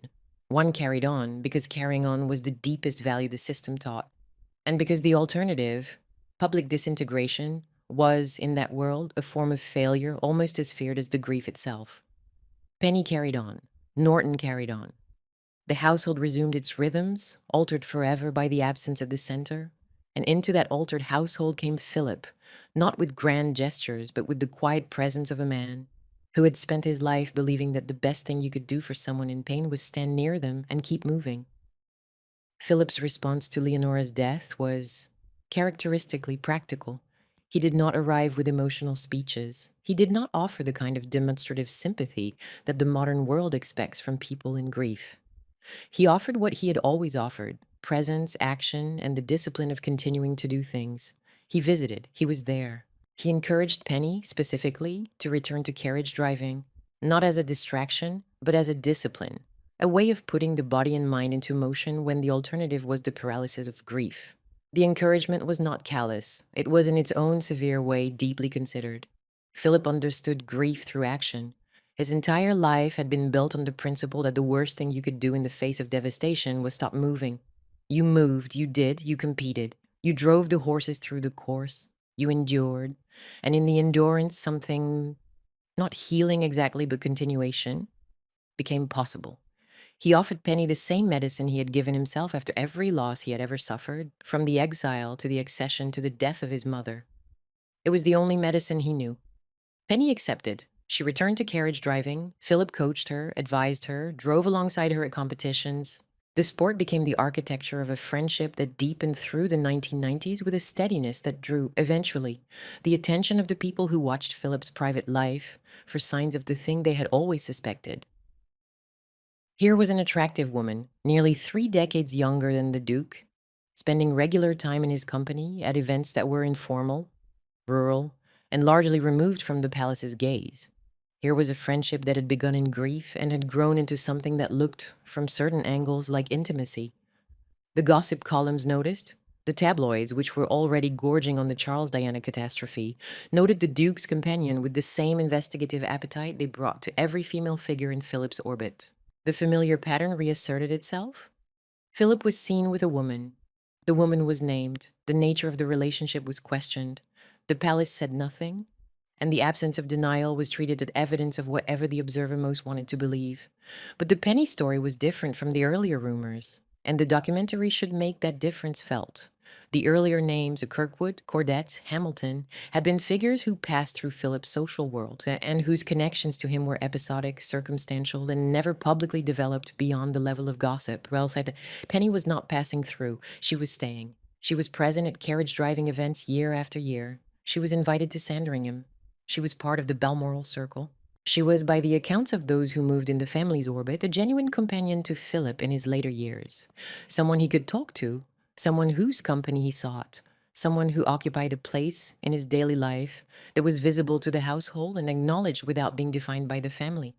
The question was not whether the friendship existed. The friendship was evident. The question was what the friendship contained. And that question, which the press asked repeatedly and which Philip never answered and which Penny addressed only through silence, became one of the most durable unanswered questions of the late monarchy. The strongest available evidence, the reporting that is held up, the accounts from people who were present, the reconstructions offered by biographers who took the question seriously rather than sensationally, points toward a friendship that was deep, sustained, and emotionally significant, but that was not in the conventional sense an affair. Penny and Philip shared a world of carriage driving, country weekends, and the particular social rhythms of the aristocratic calendar. They shared, more importantly, a bond forged in grief, the grief of Leonora's death, which had brought them together at a moment of genuine emotional need, and which gave their friendship a foundation that was more serious than attraction and more durable than convenience. Philip, who had spent his life avoiding emotional display and distrusting emotional dependence, found in Penny a companion who did not demand from him the things he could not give. She did not need him to be expressive. She did not need him to be soft. She needed him to be present, practical, and steady, and those were the things Philip had always been best at. The friendship worked because it operated on Philip's terms, the terms of action, routine, shared discipline, and quiet company. And Penny, whether by temperament or by choice, was willing to meet him there. Norton Knatchbull remained married to Penny throughout. He was aware of the friendship. He was part of the same social world. The aristocratic web that connected the Knatchbulls to the Windsors was dense enough that Philip's presence at Broadlands, at carriage events, at family gatherings was entirely normal. The kind of proximity that did not require explanation within the world that produced it, even if it required constant explanation to the world outside. Norton's apparent equanimity about the friendship could be read in several ways. As the tolerance of a man who understood that aristocratic friendships operated by different rules than the tabloids imagine. As the composure of a man who had survived his grandfather's assassination and his daughter's death, and who had learned that some things were not worth fighting about. Or as evidence that the friendship was, in fact, what its participants said it was, a friendship, unusual in its intensity and its longevity, but not a betrayal. The documentary cannot resolve this. It should not try. The power of the Penny question lies precisely in its irresolution. What the documentary can do is show the viewer the emotional mechanism. A man who had spent his life avoiding vulnerability found, in the aftermath of a child's death, a form of companionship that did not require him to be vulnerable. The bond was real. The speculation was inevitable. And the gap between what was known and what was suspected would remain open for the rest of Philip's life, closing only at the funeral, where Penny's presence among the 30 mourners would compress the entire question into a single, unanswerable image. The years between Leonora's death and the end of the century brought the monarchy's public crises to their most extreme pitch. In 1995, Diana gave her interview to Martin Bashir on Panorama, in which she spoke with devastating directness about Charles's affair with Camilla, about her own struggles, and about the royal family's failure to support her. The interview was watched by nearly 23 million viewers in Britain alone. Diana looked into the camera and said there were 3 of us in this marriage. The phrase entered the language. The divorce followed in 1996. And then, on the 31st of August, 1997, Diana was killed in a car crash in Paris in the Pont de l'Alma tunnel, alongside Dodi Fayed and the driver Henri Paul. She was 36 years old. Her sons, William and Harry, were 15 and 12. The news broke in the early hours of the morning. Philip and Elizabeth were at Balmoral with the boys, who had been spending the last weeks of the summer holidays with their grandparents. Charles was at Balmoral too. The household was woken. The news was confirmed. And the family faced, in the darkness of a Scottish morning, the task of telling 2 boys that their mother was dead. Diana's death was not the central tragedy of Philip's personal story. It was the central tragedy of a different narrative, one that belonged to Diana, to her sons, and to a public that had loved her with an intensity the monarchy had never anticipated and could not control. But her death mattered profoundly to Philip's story because it brought his emotional code into its starkest, most public confrontation with a world that had outgrown it. The public's grief was vast, vocal, performative, and entirely contrary to everything Philip believed about how grief should be conducted. The flowers piled up outside Kensington Palace in drifts that grew by the hour, cellophane in color and handwritten notes, Resker, from strangers, a tide of feeling that had no precedent in British public life. The crowds wept openly. They left candles. They queued to sign books of condolence. The press, sensing the mood, turned on the monarchy with a ferocity that startled even those accustomed to tabloid aggression. Why was there no flag at half-mast over Buckingham Palace? Where was the Queen? Why had the family not returned to London? Why was the institution silent when the country was weeping? Philip and Elizabeth, who were at Balmoral with William and Harry, responded as their instincts, and Philip's instincts above all told them to respond. They stayed. They maintained routine. They took the boys out onto the moors, walking, fishing, doing the things that Balmoral had always offered as alternatives to the unbearable. They shielded the children from the television, from the newspapers, from the vast public performance of grief that was unfolding 500 miles to the south. It was, by the standards of Philip's code, absolutely the right thing to do. Protect the boys, maintain composure, give the children the gift of normalcy for as long as normalcy could be sustained, and let the private grief remain private until the public grief had exhausted itself. By the standards of a nation that was weeping in the streets and demanding that its monarchy weep with it, it looked like something between indifference and contempt. The gap between the family's response and the country's expectations was the widest it had been since the abdication crisis, and it revealed, more clearly than anything that had come before, the fundamental disconnect between the Windsor emotional vocabulary and the emotional vocabulary of the country they served. The family was eventually persuaded to return to London. The Queen made a live television broadcast on the eve of the funeral, speaking from Buckingham Palace with a flag now at half-mast behind her. A concession that had required the rewriting of a protocol that said only the royal standard could fly over the palace. She spoke of Diana as an exceptional and gifted human being, and acknowledged the public's grief with a measured warmth that went some way toward closing the gap. Philip watched. He said nothing publicly. He did not need to. The crisis had passed its acute phase, but it had left a mark on the institution that no broadcast could erase. The monarchy had been shown, in a moment of national emotion, to be out of step with the country it served and the man whose emotional code had done most to set that tone. The man who believed that grief was private, that composure was strength, and that the worst thing you could do in a crisis was show the world you were breaking, was Philip. Philip's own grief for Diana was, like most of his grief, expressed through action and duty rather than through words. He walked behind her coffin at the funeral on the 6th of September, alongside Charles, William, Harry, and Diana's brother, Earl Spencer. The image of the two boys walking behind their mother's coffin, William stiff and composed, Harry small and bewildered, became one of the defining photographs of the decade. Philip's presence in that walk was later described, by those close to the family, as a deliberate act of solidarity. Harry had not wanted to walk, and Philip had told him he would walk beside him. The gesture was quintessentially Philip, physical, practical, protective, and devoid of any public emotional display. He could not offer the boys the words they might have needed. He could offer them his body walking alongside theirs, a grandfather's presence as a form of shield. It was, like so much of Philip's emotional life, a gesture that was felt rather than spoken, and that required the recipient to understand the language in which love was expressed through endurance rather than tenderness. And then, 30 years after Leonora's death, 30 years after the bond between Philip and Penny had begun to form in grief, the last chapter came. Philip retired from public duties in August 2017 at the age of 96, having completed more than 22,000 solo engagements over a public career that spanned 7 decades. The retirement was characteristically unsentimental. There was no grand farewell tour. There was a final engagement, the parade of Royal Marines on the forecourt of Buckingham Palace, and then he was gone from public life, as abruptly and cleanly as he had done everything.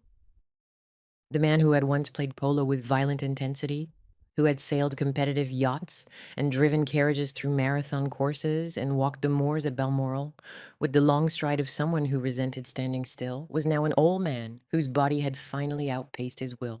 He retreated to Wood Farm, a modest 5-bedroom cottage on the Sandringham estate in Norfolk, a house that had none of the grandeur of Buckingham Palace or Windsor Castle, and that suited Philip precisely because of that absence.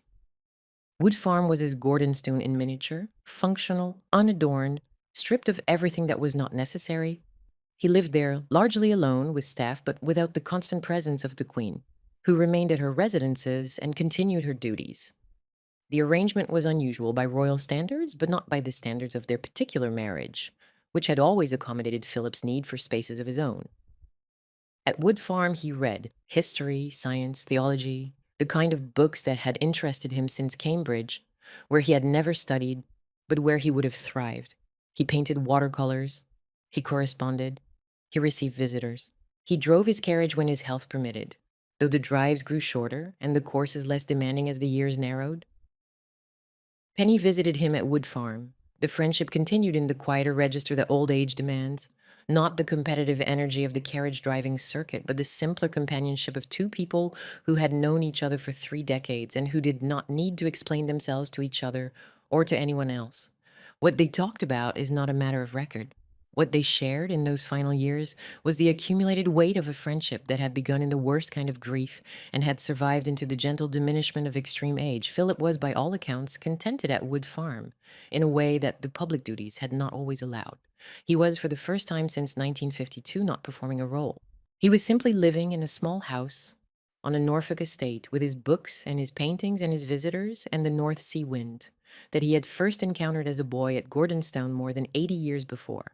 Philip's health declined through 2020 and into 2021.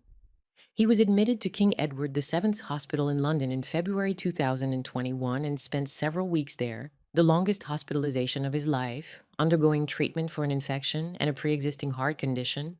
He was transferred briefly to St. Bartholomew's Hospital for a cardiac procedure, then returned to King Edward's and was finally discharged in mid-March. He returned to Windsor Castle, where the Queen had been residing during the pandemic.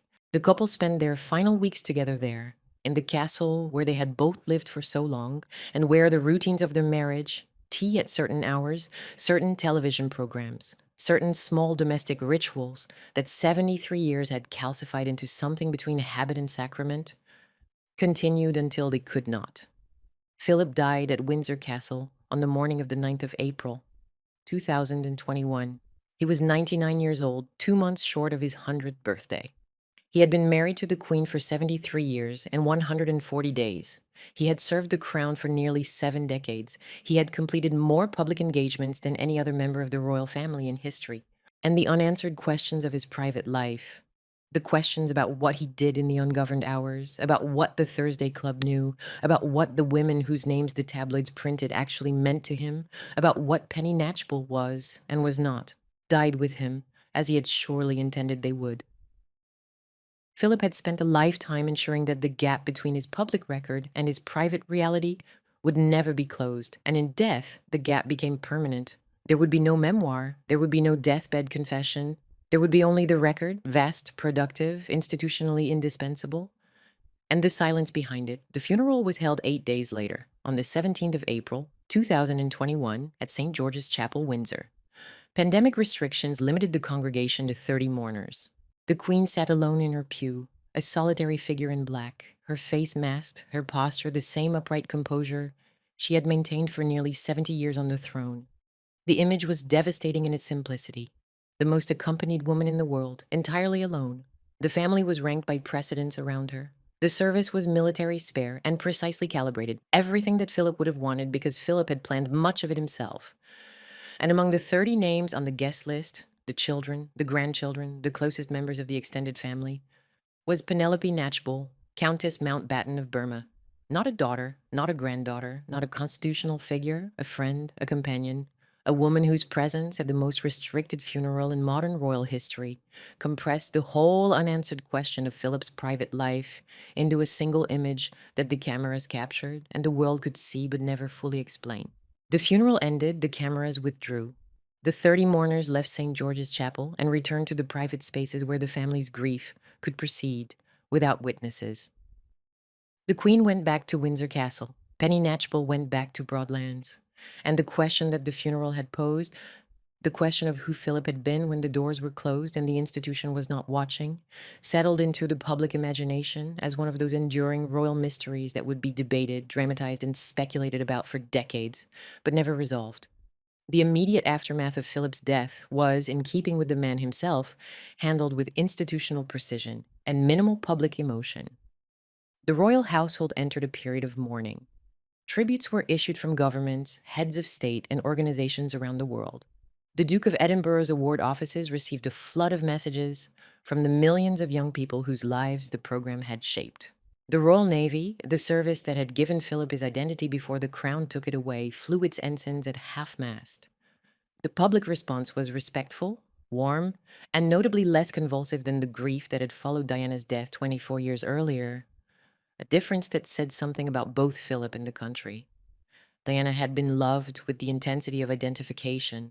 The public saw itself in her vulnerability. Philip had been respected with the distance that his own temperament had always enforced. The public admired his service, but did not pretend to know his heart. The two funerals, separated by a generation, were a study in the different kinds of relationships a royal figure could have with the people they served, one built on emotional transparency, the other on emotional concealment, and both, in their different ways, were genuine.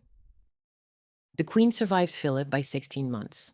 She died at Balmoral Castle on the 8th of September, 2022, at the age of 96, after a reign of 70 years and 214 days, the longest in British history. The death, when it came, was swift. She had been photographed just 2 days earlier, standing with a walking stick, receiving the incoming Prime Minister, Liz Truss, at Balmoral, the last of the 15 Prime Ministers she had served. From Winston Churchill to the present, she looked frail in the photograph but composed, her posture still upright, her expression still the practiced combination of warmth and distance that she had maintained for 7 decades. She was performing the role to the very end, and then she was gone. Those who were close to her in the final months said that Philip's death had diminished her in ways that the public could sense but not fully measure. The 73-year partnership had been the structural beam of her private life, and when it was removed, the building still stood, but something essential had shifted. She continued her duties with the same quiet determination she had always shown, but the engagements grew fewer, the public appearances more carefully managed, and the Balmoral retreats longer. She was, in the language of an older generation, fading, not dramatically, not with the visible collapse that would have generated headlines, but with the gentle withdrawal of a woman who had done what was required and who was, perhaps, ready to stop. Philip had been her ballast, for 73 years, the man who argued with her, who made her laugh, who drove too fast at Balmoral, who barbecued venison with inappropriate seriousness, who stood one pace behind her at 10,000 public engagements, and who kept the machinery of the monarchy running through sheer force of institutional energy and personal will. Without him, the machinery still ran, but the person inside it was smaller, quieter, and visibly approaching the end that Philip's absence had in its own way permitted. Elizabeth's death triggered the succession that Philip had spent his life preparing for. In his own brusque and imperfect way, Charles became king. The boy who had been sent to Gordonstoun at 13, who had called the school Colditz in kilts, who had loved and lost Camilla and married Diana and had endured the most public marital catastrophe of the 20th century, who had spent decades navigating a relationship with his father that oscillated between wounded distance and cautious reconciliation, who had been told by his father to be tougher and by the world to be more sensitive, was now Charles III, King of the United Kingdom and the other Commonwealth realms. The accession was constitutionally smooth. The institution that Philip had helped to modernize absorbed the transition with practiced efficiency. The coronation, held on the 6th of May, 2023 at Westminster Abbey, the same abbey where Philip and Elizabeth had married 76 years earlier, was a spectacle of continuity that the monarchy performed with the same ancient confidence it had always brought to its great ceremonial moments. Camilla, now queen, sat beside him. The public, which had once reviled her, had accepted her with the gradual pragmatism that the British bring to most things they initially resist. The institution had won again, it always did. But the private dimension of the succession carried a weight that the public ceremony could not fully express. Charles had finally inherited the role that his father had never held and had spent a lifetime orbiting. He was sovereign, Philip had been consort, and the irony that the son who had been found wanting by the father's standards had outlasted those standards and risen to the one position the father could never occupy was too large and too intimate for anyone outside the family to calibrate. Charles and Philip had, by most credible accounts, grown closer in Philip's later years. The rapprochement was not dramatic. Neither man was built for dramatic reconciliation, and neither possessed the emotional vocabulary that dramatic reconciliation requires. But it was real, grounded in the mutual recognition that they had survived each other and that the relationship, for all its damage, contained genuine affection alongside the accumulated grievance. Philip reportedly took pride in Charles's conservation work, which echoed his own lifelong commitment to environmental stewardship and which represented perhaps the one area of his son's life where Philip could see his own values reflected back without distortion. Charles reportedly came to understand, in middle age and beyond, that Philip's severity had not been cruelty, but the only form of care his formation had equipped him to express. That the man who sent him to Gordonstoun had genuinely believed he was doing the right thing, and that the belief, however wrong in its application, had come from a place of parental concern rather than parental contempt. The understanding did not erase the damage. Gordonstoun could not be unexperienced. The letters that had offered practical encouragement where emotional validation was needed could not be unwritten. The decades of feeling inadequate in his father's eyes and resenting that he had been measured against a standard of masculine toughness and found wanting could not be unfelt. But the understanding allowed a kind of late peace between them, a peace made possible partly by the passage of time and partly by the simple biological fact that old men need less from each other than young men do. It was not resolution, it was coexistence. And coexistence for a father and son whose relationship had been shaped by exile, war, institutional pressure, and radically different emotional constitutions was itself a kind of achievement. The generational echo that the documentary has tracked from the beginning. Exile becoming stoicism, stoicism becoming masculinity, masculinity becoming parenting method becoming dynastic strain, found its fullest and most public expression in the years after Philip's death, because the generation that followed Charles carried the consequences of the consequences into a media landscape that Philip could not have imagined and would not have understood. William, the elder son, had absorbed the Windsor Code with the thoroughness of a man who understood, from childhood, that the institution came first and the individual second. He had walked behind his mother's coffin at 13. He had endured the exposure of his parents' marriage in real time, in tabloids and on television, before he was old enough to drive. He had emerged from that childhood with a determination to build something more stable than what he had inherited, and the marriage he made to Catherine Middleton in 2011 at Westminster Abbey was widely seen as the beginning of that project. William and Catherine constructed their family life with deliberate care. 3 children, a household that appeared warm and emotionally present, a public manner that combined Philip's sense of duty with a modern willingness to show affection. Whether the warmth was genuine or performed was not the point. The point was that William had studied the mistakes of the previous 2 generations and resolved to correct them, and the correction, if it held, would be the most consequential legacy of everything Philip's code had produced. Harry's memoir, Spare, published in January 2023, went further. It contained accounts of physical altercation with William, emotional neglect by Charles, and a deep, articulate resentment of the institution that had shaped and, in Harry's telling, deformed his family across generations. The book read, at times, like a third-generation echo of the same grievance Charles had once carried in silence. The feeling that the family valued performance over feeling, the institution over the individual, the public image over the private truth. Except that Harry had done the one thing Philip's code most forbade. He had said it out loud to the world, for money and for what he described as healing. Philip would not have understood Harry's choices. Everything in Philip's formation, the Exile's self-reliance, the Gordonstown stoicism, the Navy's discipline, the 70 years of standing one pace behind the Queen, would have told him that Harry's path was a form of desertion, a betrayal of the first principle on which the family's survival depended, that private pain stays private. And yet Harry's path was, in its own way, a product of the same forces that had shaped Philip. The hunger for a life that belonged to oneself rather than to the crown. The need to find a space where one's identity was not permanently subordinated to the institution's demands.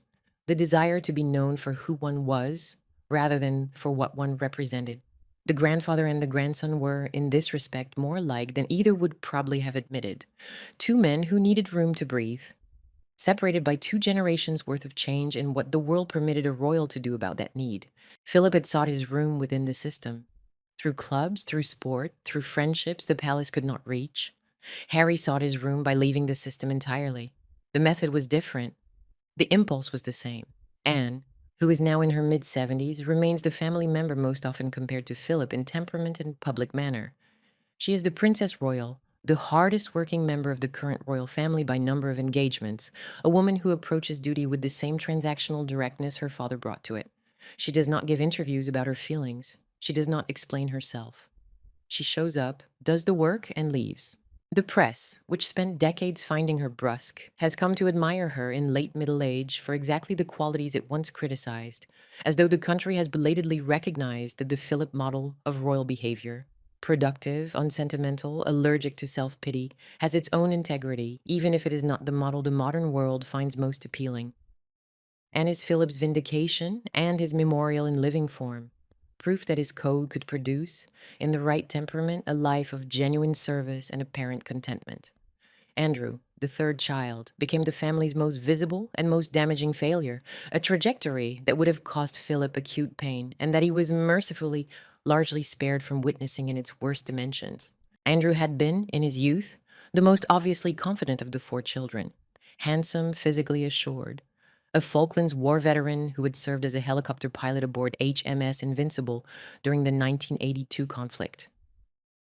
He had inherited something of Philip's swagger without the discipline that gave Philip's swagger its backbone. His marriage to Sarah Ferguson had ended in divorce in 1996, and his subsequent years had been marked by a series of questionable associations, business dealings of uncertain quality, and a lifestyle that seemed, to outside observers, increasingly disconnected from the standards the monarchy required.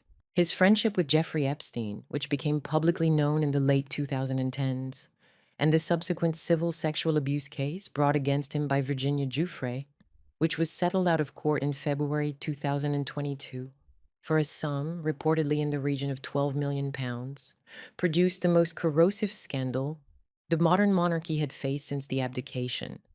Andrew's interview with Emily Maitlis on BBC Newsnight in November 2019, in which he failed to express sympathy for Epstein's victims, claimed he could not sweat, and described staying at a convicted sex offender's home as convenient, was a catastrophe of such totality that it effectively ended his public career in a single broadcast. He was stripped of his military affiliations and his royal patronages. He retreated from public life into a seclusion that was not voluntary, but enforced. The man who had once been the Queen's reportedly favorite son, the one whose easy physicality and social confidence had made him, in some observers' eyes, the most Philip-like of the boys, had become the institution's greatest liability. Philip, who valued reputation as the currency of public service, and who had spent his entire adult life protecting the monarchy's image through disciplined performance and careful management, would have found Andrew's collapse almost impossible to process, that Philip did not have to witness his worst chapter. The settlement, the final stripping of titles, was one of the few mercies of timing in a life that had not been generous with them. Edward, the youngest, has continued on the quietest path of the four children. He was created Duke of Edinburgh in March 2023, inheriting his father's title as Philip had wished and as the Queen had intended.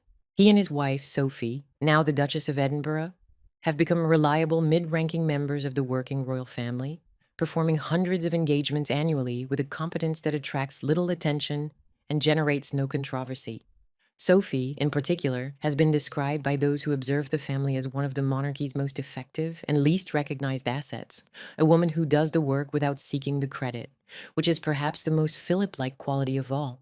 Edward's inheritance of the Edinburgh title is a footnote that carries more emotional weight than its constitutional significance would suggest. The title that defined Philip's public identity for 74 years now belongs to the son who most resembled him in neither temperament nor ambition, but who, by the quiet arithmetic of family survival and institutional availability, was the one left to carry it forward. Penny Knatchbull remains, as of this telling, alive and largely private. She is 72 years old. She and Norton divorced in 2020 after 41 years of marriage, a separation that was handled with the discretion that both parties had maintained throughout their public lives and that attracted only brief mention in the press before the news cycle moved on. Penny retained the courtesy title of Countess Mountbatten of Burma. She continues to live in the orbit of Broadlands and the Hampshire countryside that has been her home for more than 4 decades.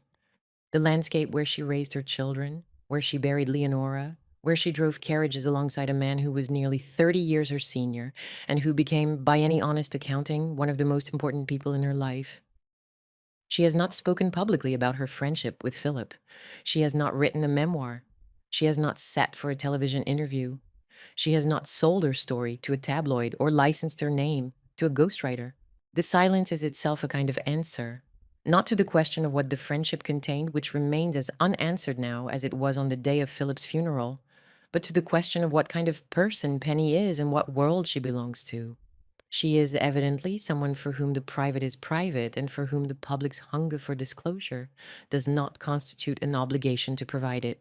She understood Philip's world well enough to operate within its rules while he was alive, and she has continued to operate within those rules now that he is gone. The silence places her, in the end, squarely inside the code that Philip spent his life defending. What happens behind closed doors stays there. The curiosity of strangers, however intense, does not constitute a claim on the truth. The cultural afterlife of Philip's story has been extensive and, in the way of all successful dramatizations, has become inseparable from the historical record it claims to represent. Peter Morgan's drama, The Crown, which ran on Netflix from 2016 to 2023 across 6 series and 60 episodes, made Philip one of its most complex and sympathetically rendered major characters, arguably more sympathetically rendered than Charles, more fully developed than Elizabeth herself. Matt Smith played the young Philip across the first 2 series with a restless cage energy that captured something essential about the man. The frustration of the subordinate consort, the hunger for a role that was his own, the crackling intelligence trapped inside an institutional straitjacket. Smith's Philip was the most charismatic figure on screen, which was precisely the problem the real Philip had faced. Too much energy, too much talent, too little room.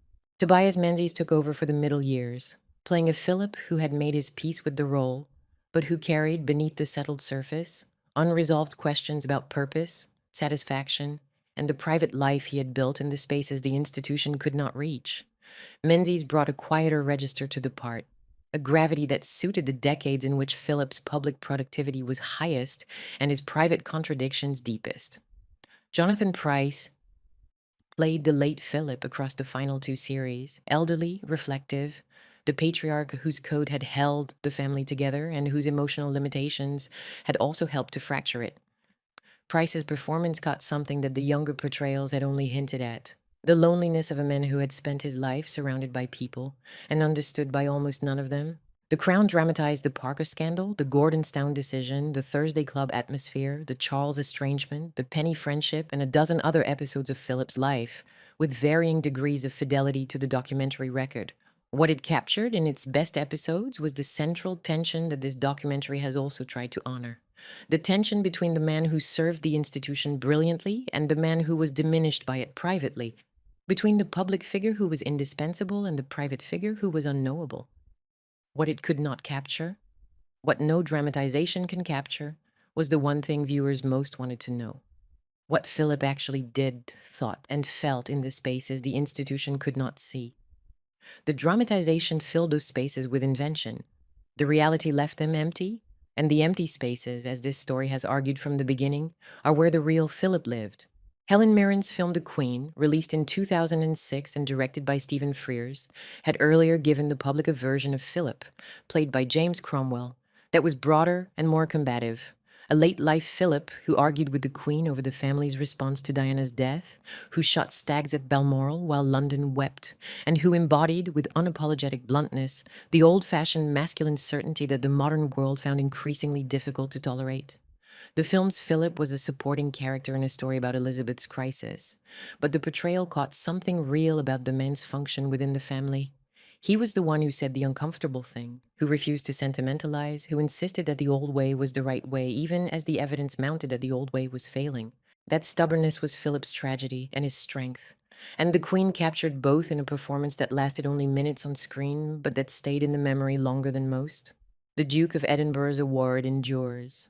It operates in more than 140 countries and territories. Millions of young people continue to complete its bronze, silver, and gold levels each year, undertaking the same program of physical challenge, skill development, community service, and expedition that Philip designed in 1956 with the help of Kurt Hahn. The program has evolved, and it is more inclusive now, more attentive to accessibility, more cognizant of the diverse circumstances in which young people grow up. But its core philosophy remains recognizably Philip's: the belief that character is built through effort, that comfort is the enemy of growth, and that the measure of a young person is not what they were given, but what they chose to do with their own time, their own bodies, and their own determination. The award's survival is, in a sense, Philip's most concrete and least contested legacy, more durable than the speeches, more universally admired than the patronages, more personally revealing than anything else he built in 7 decades of public life. It is also, as the documentary has argued from the beginning, a kind of autobiography written in program design rather than prose. A man who was given nothing as a child, no stable home, no present father, no available mother, creating a system that would teach other children to thrive on exactly the kind of challenge that had formed him. That the program has helped millions of young people is undeniable. That the same beliefs that animated it also caused real harm inside Philip's own family. The conviction that toughness was always the answer, that softness was always the problem, that endurance mattered more than emotional understanding, is equally undeniable. The award stands as evidence of both things simultaneously, and neither thing cancels the other. Broadland stands, the great Hampshire estate where Mountbatten entertained, where Philip and Elizabeth honeymooned, where Penny raised her children and buried Leonora, where the threads of the Mountbatten Windsor story were woven and rewoven across 8 decades. Windsor Castle stands, repaired after the 1992 fire, its restored rooms now open to tourists who walk through spaces that Philip knew as intimately as the quarters of his own life. Gordonstown stands in Moray, though its ethos has softened considerably since the years when Charles endured its regime of cold showers and enforced toughness. The school now emphasizes well-being alongside challenge, a shift that would have puzzled Philip and that Charles might quietly welcome. Balmoral stands, now the property of King Charles, who walks the same moors his father walked and manages the same estate with a gentleness of approach. More organic farming, more ecological sensitivity, more attention to the landscape as a living system rather than a resource to be exploited, that Philip might have found, with characteristic bluntness, insufficiently rigorous. The physical landscape of Philip's life remains largely intact. The properties survive, the institutions endure, the monarchy continues. The emotional landscape is harder to map because the people who could map it most accurately are either dead, silent, or bound by the same code of privacy that Philip spent his life defending, and that the family, despite the breaches Harry has made in its walls, continues to maintain as a matter of institutional survival. What remains finally is an absence in the shape of a man. Prince Philip occupied the most visible supporting role in British public life for nearly 70 years, and he did it with an energy, a bluntness, and a productive ferocity that no one who came before or after him has matched. He modernized the monarchy. He created a global youth program that has outlived him and will, in all probability, outlive his grandchildren. He championed conservation and science before either cause was fashionable. He stood beside the Queen through every crisis, every triumph, every state dinner, and every hospital vigil, and every ordinary Tuesday of a reign that spanned 7 decades and 15 prime ministers. He did all of this while carrying, underneath the institutional performance, an emotional architecture built in exile on Corfu and hardened at Gordonstoun and tested in war and reinforced by decades of subordination to a wife who outranked him in everything except height. He never, in any documented moment of his public or private life, fully opened that architecture to another human being. He loved his wife, he loved his children, in the way his formation permitted, which was generous in the case of Anne, and insufficient in the case of Charles, and unknowable in the cases of Andrew and Edward. He loved his country, not the country of his birth, which had expelled him before he could walk, but the country that had adopted him and naturalized him and married him into its central institution and given him the role that consumed his life. And he kept to the very end a private life that the public could sense but never see. A life lived in the unobserved spaces between engagements, in the mail rooms the palace could not enter, in the carriage-driving weekends and the Balmoral barbecues and the quiet afternoons at Wood Farm, where an old man read his books and received his visitors and painted his watercolors and gave nothing away. The story of Prince Philip is not that he had a secret life entirely separate from his public one. It is that the public life and the private life were built from the same materials. Exile, hardness, utility, silence, masculine endurance, and a lifelong distrust of emotional display. Those qualities made him extraordinarily useful to the crown. They also explain why so much about him was felt so deeply and known so imperfectly. He was in the end a man who gave the world everything it could measure and withheld everything it could not. The orange box that carried him off Corfu in 1922 was improvised, temporary, and sufficient for the journey. So in its way, was everything that followed. If this story stayed with you, consider subscribing. There is more to come.